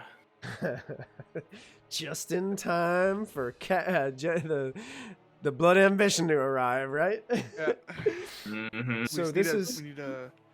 this is a 2 purple mechanics check that's upgraded once because you guys flipped the destiny point. So I'm gonna go ahead and make this mechanics check. She's really good at these. Let's hope she rolls well. Oh yeah. Holy Oh. God. Oh yeah. I'm losing the lid. I'm losing the lid. Yelling from the other side of the facility. So my question to you guys is, where do you want to put this turret?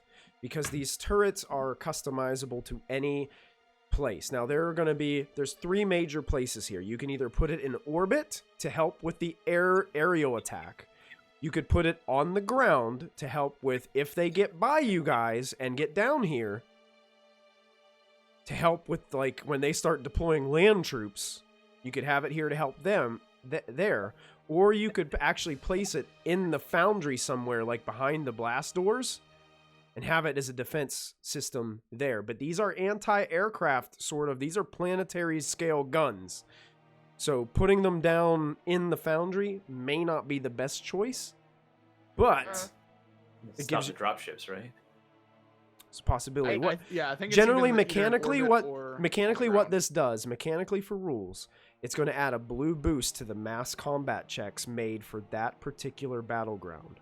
So if you put it in the space, it's going to add a blue boost to any space checks, like for the mass combat.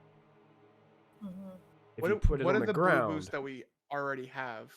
If we know that, you What have do we? you have 1 boost on the orbital, which is the space right now because of the There was something that you guys did to reinforce up there. I think it was Yeah.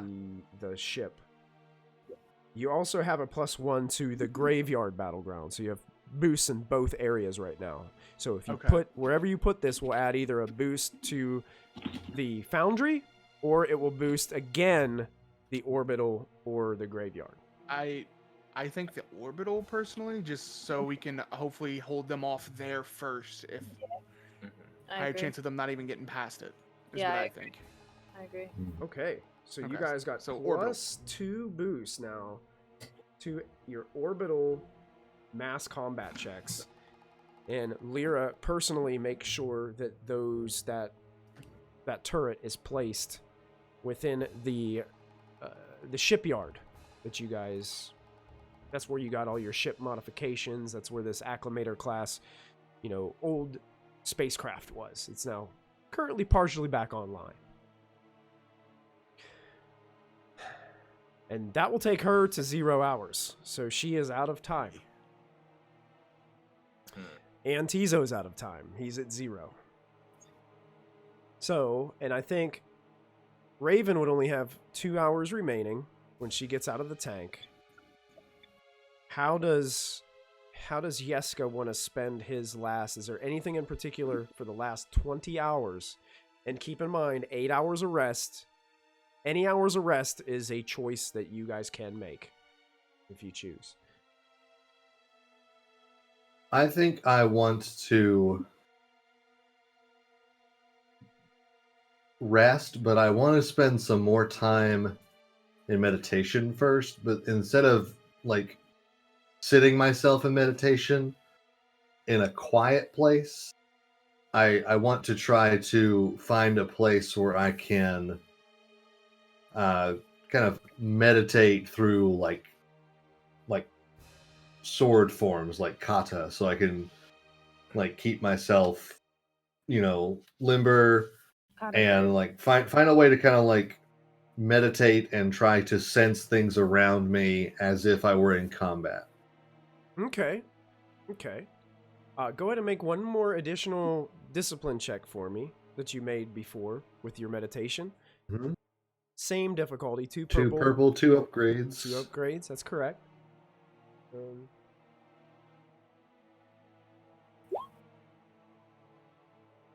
Okay.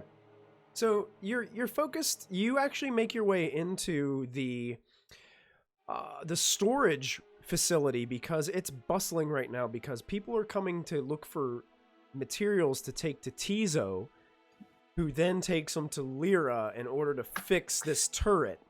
So they're kind of going through all their old storages, finding pieces of different weaponry, taking, generators, any kind of thing that would help to fix this. So you make your way into that area where it's really busy and it's chaotic and you're focusing so much. And are you using your lightsaber, or are you just using some other form of... I think I'll just use like a length of pipe. I don't want to take off somebody's head by accident. Okay. You as you're running through these and you're meditating, you're focused, and all of a sudden like something hits you kind of in the back of the head. Feels like some kind of piece of machinery or something. And it's not enough to hurt you, but it throws you off balance for a second. And you turn around, you whip around really quickly with this pipe, and you're kind of pointing it in a direction. You're just seeing darkness. You can't see anybody. But you hear like a little chuckle coming from the corner, and then you hear an apology come from the other side. I'm really sorry. I was kind of trying to help, but I didn't know if you could see it coming or not. It just sounds like some random engineer just like saw you practicing and was like tried to toss something at you to see if you'd turn around and like hit it out of the air, but you didn't notice it and it hit you in the back. So you thought that I would be able to see something behind me? Oh, I didn't know if you could like just sense it, I've heard all these like stories about, I don't know, people that were able, individuals were able to just like sense things. And I saw you like practicing and everything, and I thought maybe maybe you were one of those people. I mean, I'm sorry. Look, I really am. He slowly like bends down and picks up this little part. You know, I was one of those people once. And perhaps I will be again. And I'm going to use my force power for Farsight, Okay. which is I basically get my vision back, Yeah, absolutely. or like I'm able to perceive things. And since I have that kind of duration that I upgraded, I can do it. Since I'm not technically in combat, I can do it for like 3 minutes. Absolutely. Yes, you could. I So, still think you need to roll your force die to see if you have to channel the dark side to do it, though, correct? Yes, Okay. I do. I love it. Oh, all light side. Look at that. Oh, wow. Yeah, sorry, I forgot to take off the... That's fine. Don't worry about it. Great. Yeah, so you got 4 light side points. So I will I'll turn my back to the engineer, and I'll say, get a few more and try again. I mean, and you can see him like plain as day. Like as you're focusing in, all that meditation that you've been doing is really helping. And you can see basically his entire outline. It's all kind of reddish looking. Like there's this red hue about everything that you see. But it's the clearest you've been able to see since getting swiped in the face by Soljo Ward's lightsaber as it was thrown across that ancient Sith temple chamber. And I imagine that it's also something like a bit more than sight. Mm-hmm. It's like maybe I'm just able to just kind of like radar and pinpoint things around me. Yeah. And you can your hearing is also enhanced, so you hear like the scrape of the piece of machinery he's picking up off of the shelf as it just slowly gets scraped off the metal. It's enhanced. And then you watch him the whole time. He's not trying to hide it. He looks cautious. He's kind of dumbfounded. He doesn't know what to do really, so he takes it and he doesn't throw it at you hard. But he takes it and he's like throwing like a sandal across the room, you know? You just kind of like toss it a little bit, and he tosses it. And you if you've never seen a grandma wing a sandal at somebody, you can go ahead and narrate, because you can see plain as day, and I'm not going to make you make like rules for this. You can just go ahead and tell how you're able to do this. So I imagine he picks up, like 3 or 4 more, like just kind of nuts or bolts or just chunks of machinery. And I've got my back to him, and I'm in a very like kind of perfect still stance. And he just kind of like half-heartedly throws something, and I bring the pipe back around my head in just the perfect angle, and ting, it comes off. And he just kind of looks a little interested, and he throws 2 more, and I kind of move to the side and swipe around twice, and so like I'm kind of side facing towards where he is, and I just block both of those. And then you kind of just see on both of our faces this grin of just like pure elation. Him for the fact that there are people out there who are able to do this incredible thing, and me for feeling that sense of control back, that I am able once more to be just that capable duelist that I always wanted to be. And so he just starts hucking and winging bits at me, and it's like my lightsaber is just an extra part of my arm, or my pipe saber, Your pipe saver. and it's just like the sound of rain hitting a tin roof. It's just ting ting ting ting ting ting ting ting as I'm just like I imagine a shield around me. I imagine the scene in Elf where he throws all the snowballs. This guy's like, Yeah. like throwing But yeah, just pieces are raining, and then all of a sudden, when the last piece of metal goes ting ting ting ting across the floor, you hear him just lay out just a little bit of a sigh, but not of a discouraged sigh, but almost like a sigh of amazement. And he says to you, "So it is true. All of it. The Force is real." The Force is real. And the Force is with us. And you can just hear, probably because your vision is about ready to taper out at this point, after all this has occurred, you probably just hear his voice say, "Oh, we're gonna win." And then you hear his footsteps walk out of the room. And now I will take some time and get some rest before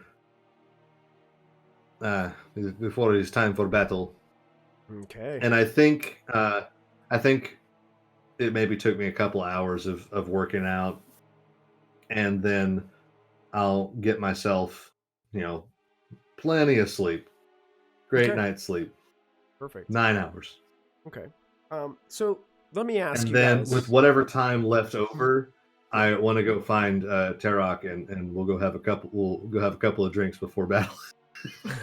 Okay. So you want to have the couple drinks before the fight, right before the fight? Yeah. Okay, you got it. Perfect. Okay, A little so liquid Better courage. dark. so Yeska No is drink. Like, So Yeska is definitely going to get what's the equivalent of a full night's rest. So if you have any wounds, you can heal a wound. If you have any stress, you can heal strain. You can heal all your strain.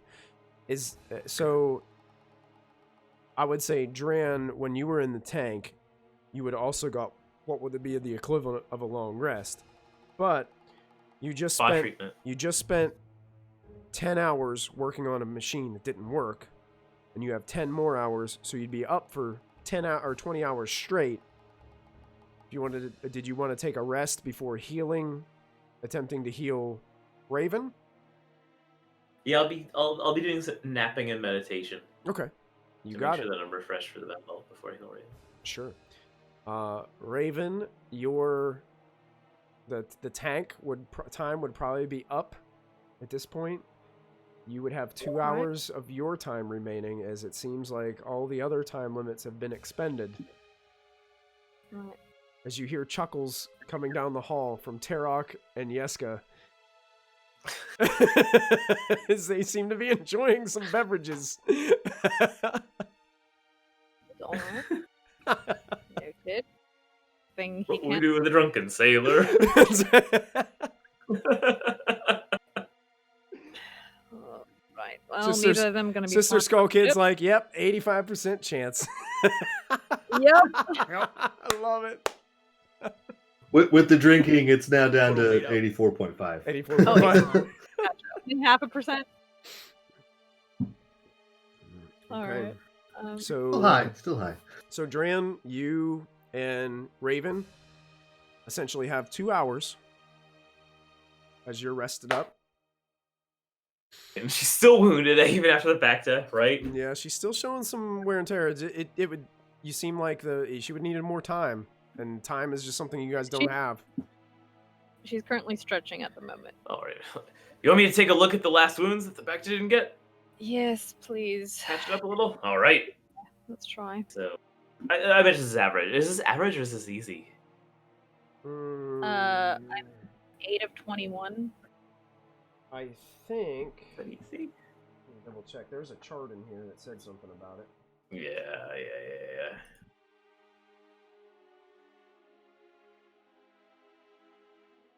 There it is. Wounds and states of health. Healing. If her current wounds are equal to more than half, it'd be average 2. If they're under that, it'd be easy 1. Easy one. Nice. Okay, so I'm doing a medicine check here. You also get the Oh wow! upgrade and a boost. Oh yeah, you had the medical What's the droid. upgrade? The medical droid Oh, would. I Go ahead- didn't Go ahead take and the roll, upgrade. Roll again. Take the upgrade if you want the assistance of the medical droid, and you can roll again. Unless you're happy with that roll, it's your choice. You know, I don't think I can get much better than I'm- that roll, Yeah, so I'm that's a going to pretty go good ahead roll. and keep that. I'm That's fine with Does that. that heal That's all of your hit- wounds? I'm down to 2, but like That's 6 That's and fine.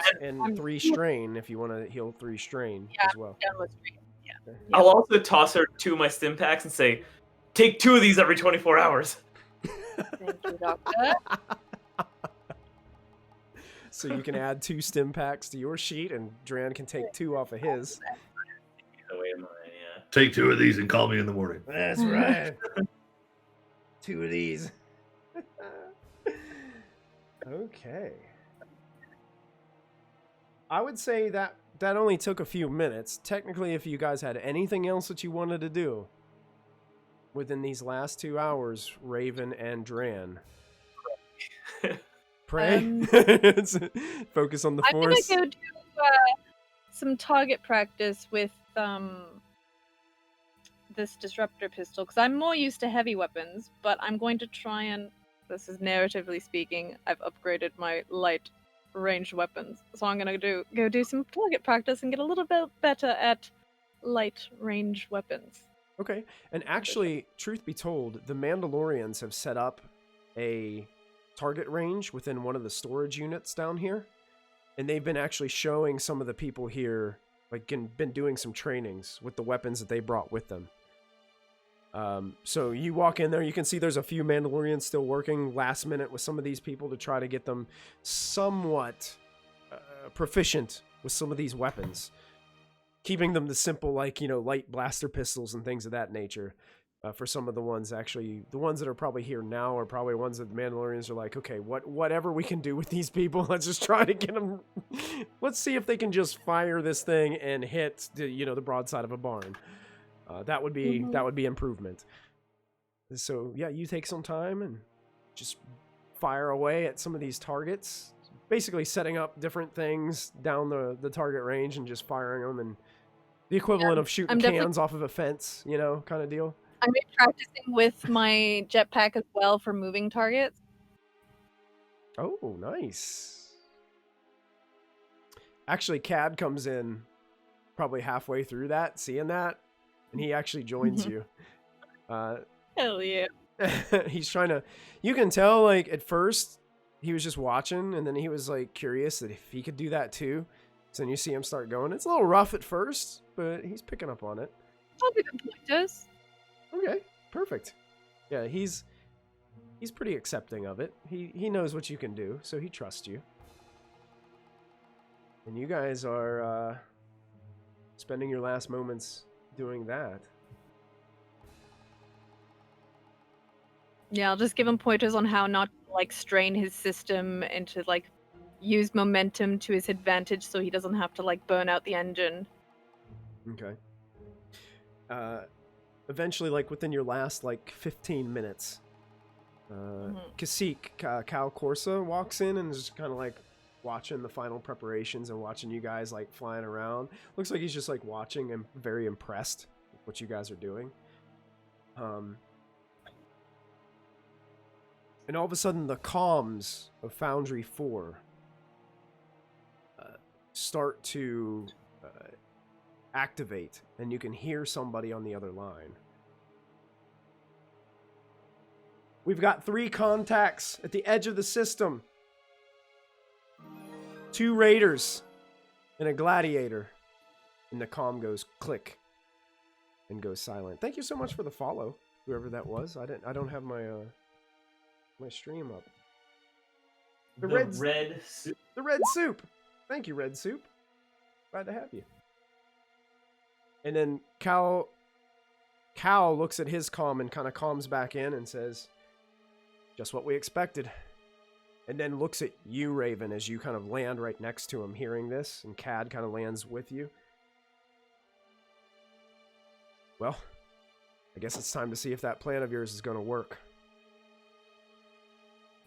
And then you can see him kind of leave a smirk, and he said, I'll keep an eye on the big picture from here. We can keep our comms open, communicate. Make sure you communicate. I think Lyra was able to encrypt these comms. So it would take the Empire quite a bit of work and hassle to hack them. But this is the part where we got to stand firm. And looks at you and just says, may the Force be with you. Just gives a bow. And it looks like he's rushing towards the command room to get ready to take his position. I look at Cad and just give him a nod.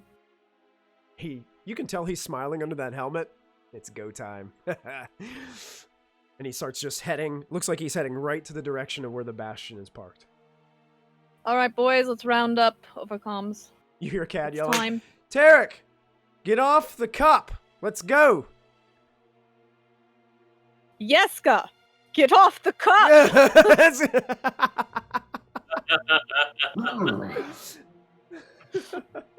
Tarok's been teaching me like Mando drinking songs, and so we've been having a great time.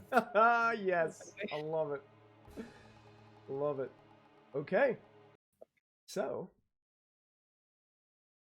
let's put on some darker music. That's not good enough. I think we'll have to go with some combat. We're going to be there here in a moment.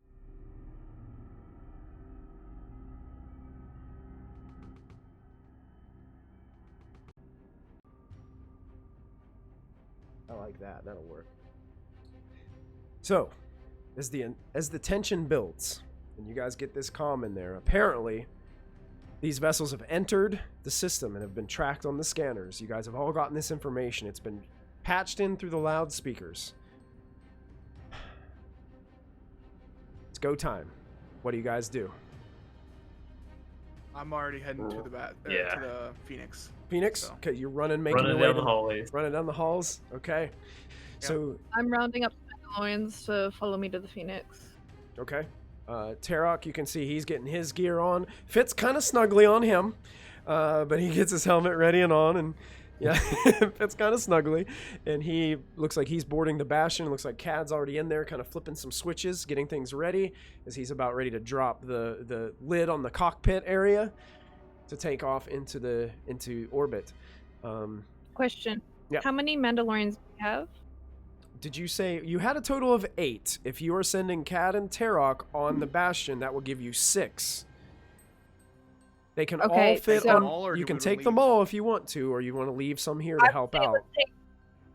Let's take 4, 1 for each, and then the other 2 stay here. Yeah, and the other 2 can lead the Towels. towels. Thank you. Can lead Yeah. Towels towels. volunteers, yeah. Yeah, the Tau's Yeah. volunteers will stay as well. So 2 Mandalorians stay with the 8 Tau's. Okay. You guys, with Raven leading the way, you guys take off into the orbit, heading to the shipyard. Doesn't take you. I'm gonna very- meditate on the we have- way. Meditate on the way, too, right? Yeah, Lyra was coming with you as well. Yes, she's on board. She's going with you. Like, Yeah. as I'm strapped in, I'm gonna do the one with the universe that I do. Okay, one with the universe. Here we go, getting ready. Okay, I'm light side. Okay. Light side, okay. Free light pip on my force checks for the encounter here. All right, very good. Does anybody else have anything like that they want to activate? No. Don't believe so. Let me check. I don't Okay. think I do. But... Rattling around in the ship on the way up, like deep breaths. I do not. And well, as you guys get to the shipyard, it seems like the squadrons of droid vulture craft are ready for action. They seem to be like holding in place, ready to defend. All of your other assets that you have ready in the shipyard are set to go. You guys said your turrets were mounted, and they're ready to go as well in the shipyard. But that's when you first see the Blood Ambition. And I'm going to take you guys over to a new map. You can see this beautiful artwork of the Blood Ambition. Jeez, that's trouble.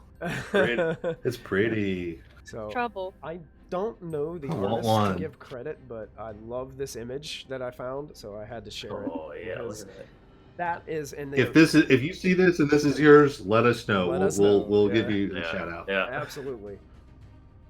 That's gorgeous. But that is what the Blood Ambition looks like. It's also flanked by 2 Raider 2 class corvettes, exactly what you guys had planned.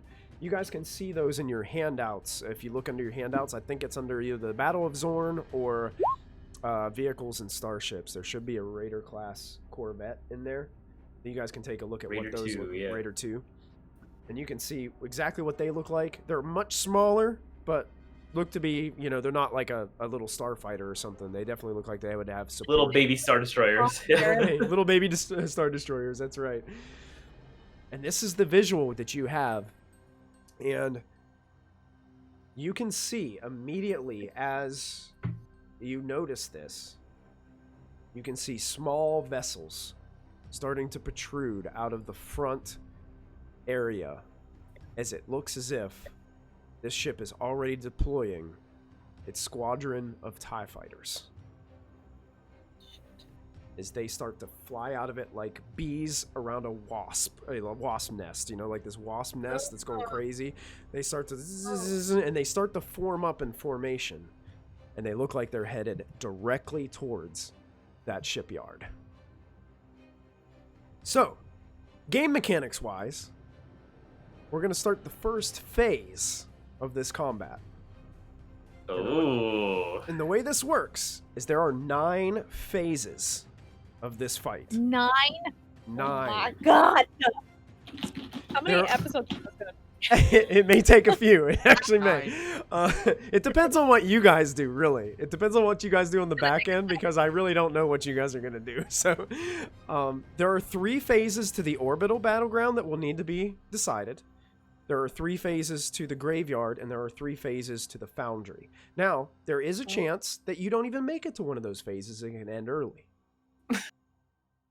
Like we Whether- die? Whether you die or Yeah. you destroy the Blood Ambition or whatever happens, there's definitely different ways that this can settle. So, the first phase is basically orbital battleground number 1. So we're gonna make a combat roll, but we first need to determine that what you guys are going to do as player characters during this phase. Because if you decide that you want to engage TIE fighters, you can do that. Don't We can think so. we can solve that, and then it might have an effect on the mass combat check that happens. Or you guys can, if this is the part where you were trying to sneak, that's where we would do stealth piloting Yeah. Yeah. to make sure you That's- guys can yeah. successfully do that.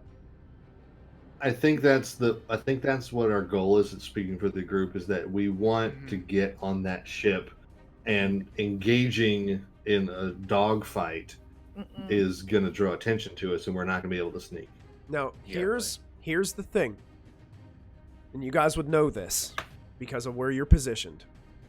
It would be a lot easier to sneak if these vessels were closer, almost within the shipyard. So if you let the enemy advance, it will be easier for you to sneak on than it will be for you to try to approach them now, where there's nothing else around them. Oh, like we hide in the asteroids and we like, seem like an asteroid kind of thing. Right. Yeah. Yeah. If you go out there It's- now, you're probably going to get picked up by a bunch of TIE fighters, and they're going to try to shoot you out of the sky before you even get there. Even if you're not sensing anything, they would have visual on you. Individual. It's Mhm. again- How far is the reach of the planetary defense cannons that we've set up? They will be able to start firing during this phase, but you think that maybe they're better off. They're probably going to be targeting a lot of the TIE fighters for this first phase. Yeah. Mm-hmm. Mm-hmm. Okay, I think that's a good idea. We'll have those cannons target as many of the fighters as possible, and the next phase, when they're entering into the shipyards, we unleash the vultures at them, and that's when we make our move to sneak back and around. Yeah, as much chaos as possible for us to get in there. It's a gamble, but I think it's worth it. Okay, so here's Any other what. thoughts, guys? That sounds good to me. That's what I was gonna recommend too. All right. Right. As you guys are doing this, what I'd like you to do is since Raven is flying the vessel, Yes. you're going to have to try to hide out a little bit. So this is going to be basically, is it going to be based off of your piloting? Because it wouldn't be stealth because it's not you personally, it's your vessel. So I would say if you were trying to sneak this vessel, you're going to need to make a piloting roll for me, a space piloting roll. And you are also going to get free 2 blue boosts because you have cloaked sensors. Oh. Can I also give a boost also, since I have a rank in piloting as like the co-pilot? I will allow it, sure. Cool. Okay. Tizo's kind of giving you directions as he's looking around for a good place for maybe you to hide out. Yeah. As this takes place. What's the dice pool on this? 3 blue boost and what? Yeah, what's the difficulty? Difficulty on this, because you have the sensors, is only going to be 2 purple. The cloaking on your ship.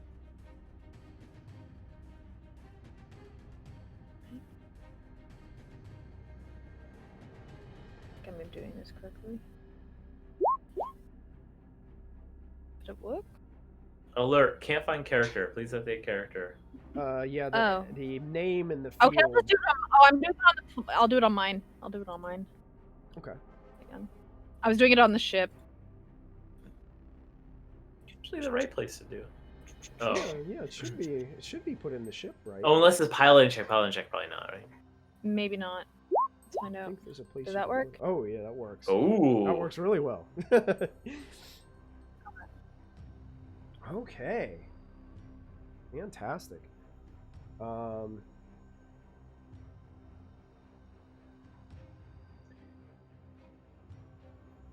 So what I'm going to do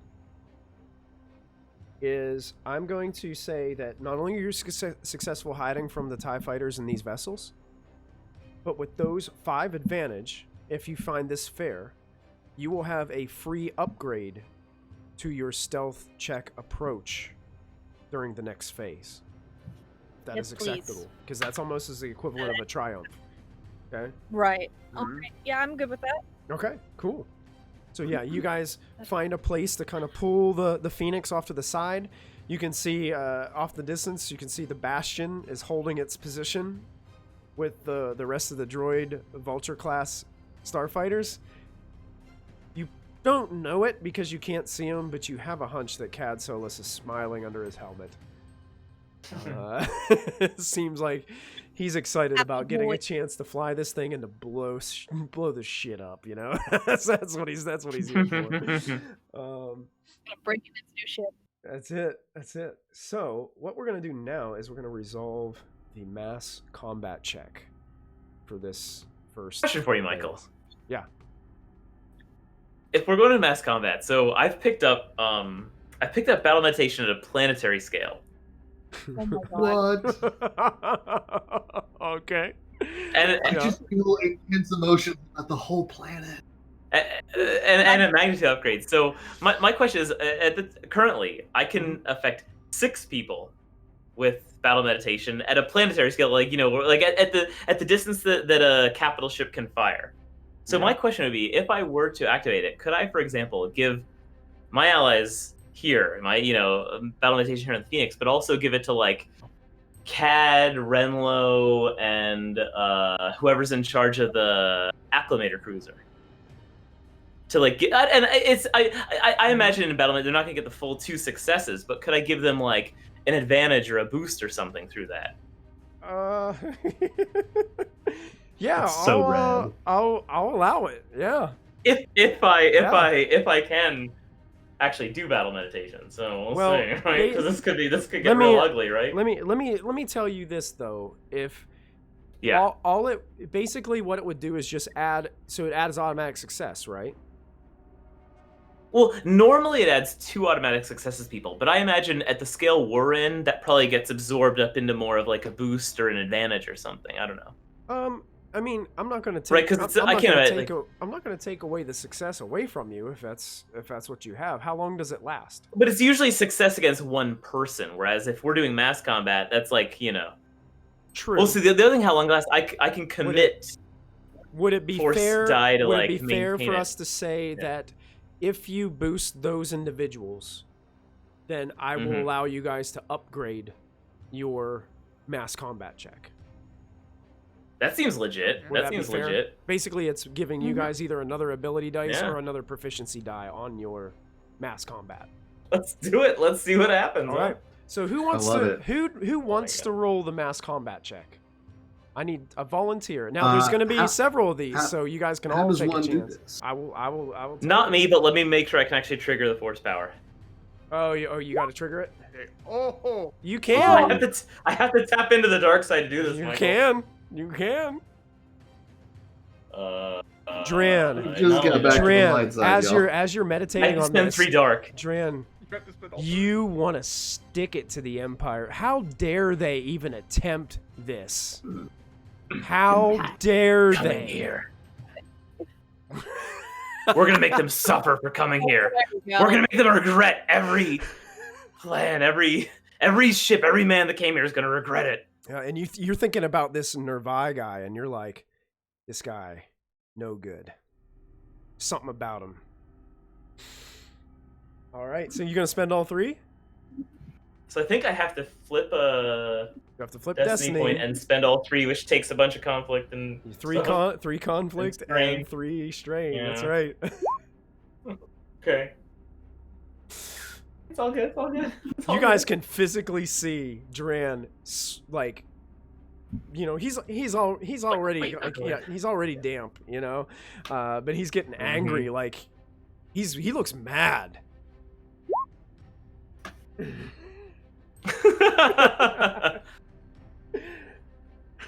We'll crush them and bring order to the galaxy. Wait. Wait. Wait. All Did right. I say that out loud? Yeah. So here's how we here's how we solve this. So the base mass combat with where it starts with 2 green dice for you guys. So you can go ahead and put 2 green in your top section of your dice. You guys have at least 2 capital scale allies. So you get to increase another ability once, so you get to add another green die to that. Because you guys have the Akari 7 and you guys have the Acclimator class online. So that adds another green. You also have salvaged droid starfighters, and you also have the Mandalorian's 8, Droidicons. which gives you another green die. So you're So we're up up to to 4. 4 green. Now, the leader of this attack is coming from Cal Corsa. He has a leadership level of 3. So that means that you can upgrade. I believe you upgrade 3 times. The commander of the defense upgrades these dice with the commander's ranks and the leadership skill. That's correct. So you have 3 upgrades. Wow. Okay. Cal's better than we thought. Yeah. Now, with Dran's help, you upgrade it again. And you add 2 boosts because of things that you prepared. on top of everything else. That's that's the good news. Here's Oh no! Oh no! Hit me with the bad Michael. news. Here's the Yeah, bad Michael, news. come on, let's do the sandwich method. Yeah. Here's the bad news. The base the bad difficulty news. about the Empire's numbers is 5 Mhm. purple dice. Okay. Captain Nervi upgrades this 3 times, so 3 of those will be reds. We're still in the lead. Okay.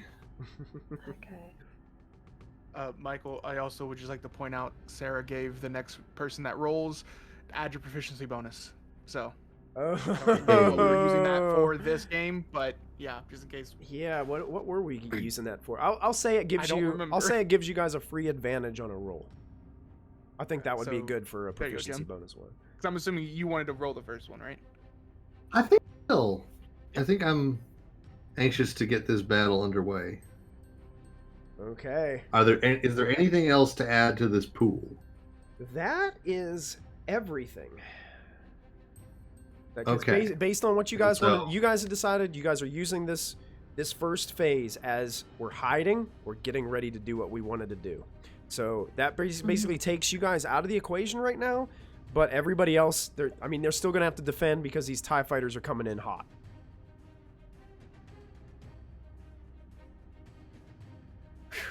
Okay. And you know what? So- Before you roll this, I have 7 dark side points. So I'm going to use a dark side point, and I'm going to upgrade yours one more time, because this is meant to be hard. Upgrade hours? Upgrade the difficulty. So that means that, Oh. so they have 4 upgrades on their side. So it'll be end up being 4 reds and 1 purple.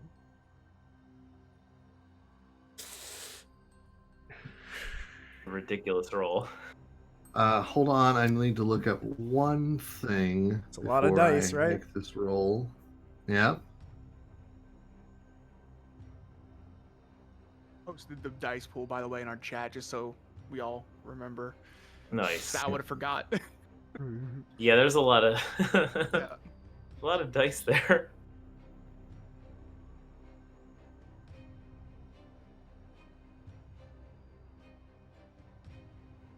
Okay. So. Oh. We Oh, lost Christy. Lost That's Christy. Christy. She's coming back. Christy. Here she comes. Tension Everything. is building. Tense moment. Yeah. As this dice pool has been put together. Alright. All right. So here's what I'm gonna do. I'm going to use our now encrypted comm system to access it to speak to the defenders. Okay. I'm going to just kind of access that and say, "Hello. In less than an hour, the Empire will be here, and they're joining forces against us. We're launching a very large battle in the history of the rebellion. The rebellion. That word should have a new meaning for all of us today. We cannot be consumed by our petty differences anymore, and we will be united instead by our common interest of freedom and peace. Perhaps it's fate that today we will once more be fighting to get this peace. But we will not be fighting for no reason. We'll be fighting for freedom. Freedom from tyranny. Freedom from oppression and persecution. We're fighting for our right to live, to exist. And we should win. And today will be known, ages past and ages future, people will think of this day as our Independence Day. We will not vanish quietly into that night. We will fight. And we will win.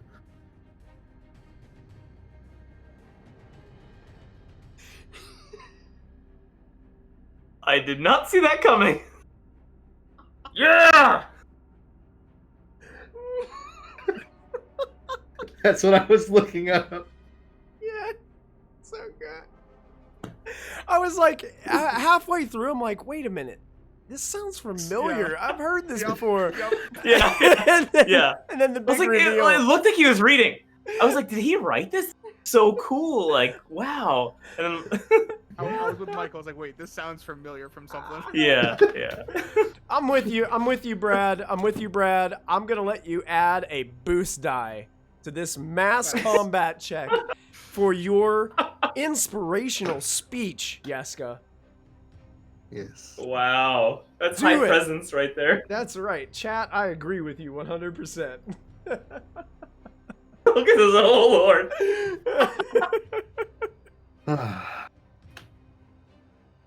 May the force of Bill Pullman be with me as I make this check. Here we go, everybody. Oh my, oh no. Oh, no. Well, Oh. it was the best of times, it was the worst of times. Yikes. Okay. This is the sequel energy hitting me Yep. with Uh-huh. the bad acting from Will Smith in that one. Okay. So here is what happens. You succeeded on the check. You also have advantages. Now, you didn't accumulate enough advantages to do something insanely well, but you could spend those. Like, you could say, like, those 2 advantages make for an opportunity for us to gain a boost on the next mass combat check.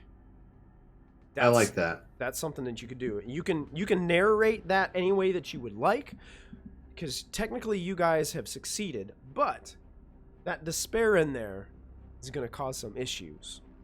So, the Imperial force. If you like, I have an idea for that. Okay. Whenever you feel like it's appropriate to chime in with it, the despair, you mean, or the advantages? Yeah, both the advantage and the despair. Okay, because I have some things from the book that we could put in for that despair as well. So just to let you know, but we can discuss it out, figure out which is the best. I was thinking that the cannons would be, doing a pretty good job of taking out a lot of these TIE fighters, and that some of them would be kind of left up there as debris to kind of impede the ship's aim a little bit, but maybe 1 or 2 of them would make like a suicide run and possibly even take out some of our cannons. Okay, sure. Yeah, basically what happens is this fleet brings its full power to bear almost within a split second of arrival. You guys get in your position of hiding. You see the TIE fighters just heading straight for the shipyard, and dogfight ensues. You see blasters being fired through the turbo lasers being fired as squads of TIE fighters start to rip off and follow different squads of the droid fighters that you guys got, and just this massive combat ensues. You see a squad of 3 TIE fighters like hovering or flying behind one of these droid ships, locking on and blasting it, and see this just explosion and parts fly throughout space. They are bringing it fully to bear, but you notice your cannons and your Acclamator class starship starts firing. These blasters just shooting through the sky. You see one TIE fighter get drilled and explode. One of the wings goes wong, wong, wong, wong, wong, wong, off into the distance, like deflecting off of shrapnel. You see another TIE fighter engage, and you see these buzz droids start to deploy from one of the blasters from the droid ships, and these buzz droids just start buzzing through with these little saws and just start cutting and electrocuting different parts of this TIE fighter. It starts going, and it strikes right into your Acclamator class starship, destroying a few of your guns, doing some damage to it. You see another TIE fighter look like it's breaking off, and it looks like it's locked onto another vessel. And all of a sudden, the cannon, the turbo blasters that you guys let Lyra Harden finish, that Dran had been working on, blast this thing into smithereens. Just an explosion, just pieces, just rattling over. So 3 TIE fighters, a whole minion group of TIE fighters, destroyed within a span of just a few seconds of dogfighting. So, what this also means mechanically, normally, the average time it takes for the Empire to get through a phase is 20 minutes. If you succeed on a check, it doubles the time.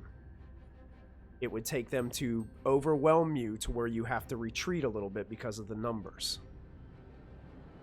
So it takes 40 minutes for this first phase. So this battle ends up taking 40 minutes of this craziness happening.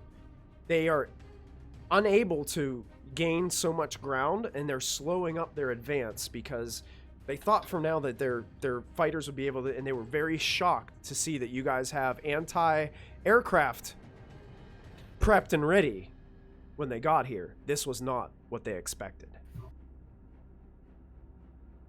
That despair means that your Acclimator class starship is taking damage. If another despair comes up in orbital battleground, there's a chance it could be destroyed.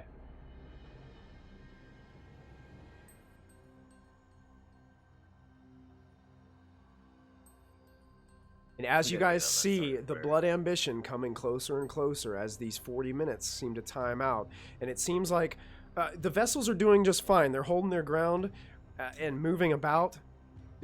Driving the TIE fighters around all this shrapnel is really helping them. It's difficult to hit targets in this shipyard because of all the stuff that's going on. But you can catch a glimpse of the Bastion zinging through, firing weapons and cannons, and you almost think you're not sure if you heard it or not, but you almost heard what sounded like Tarok laughing in the comms. And that's where we're going to end tonight's episode of Star Wars Force and Destiny. Hell yeah.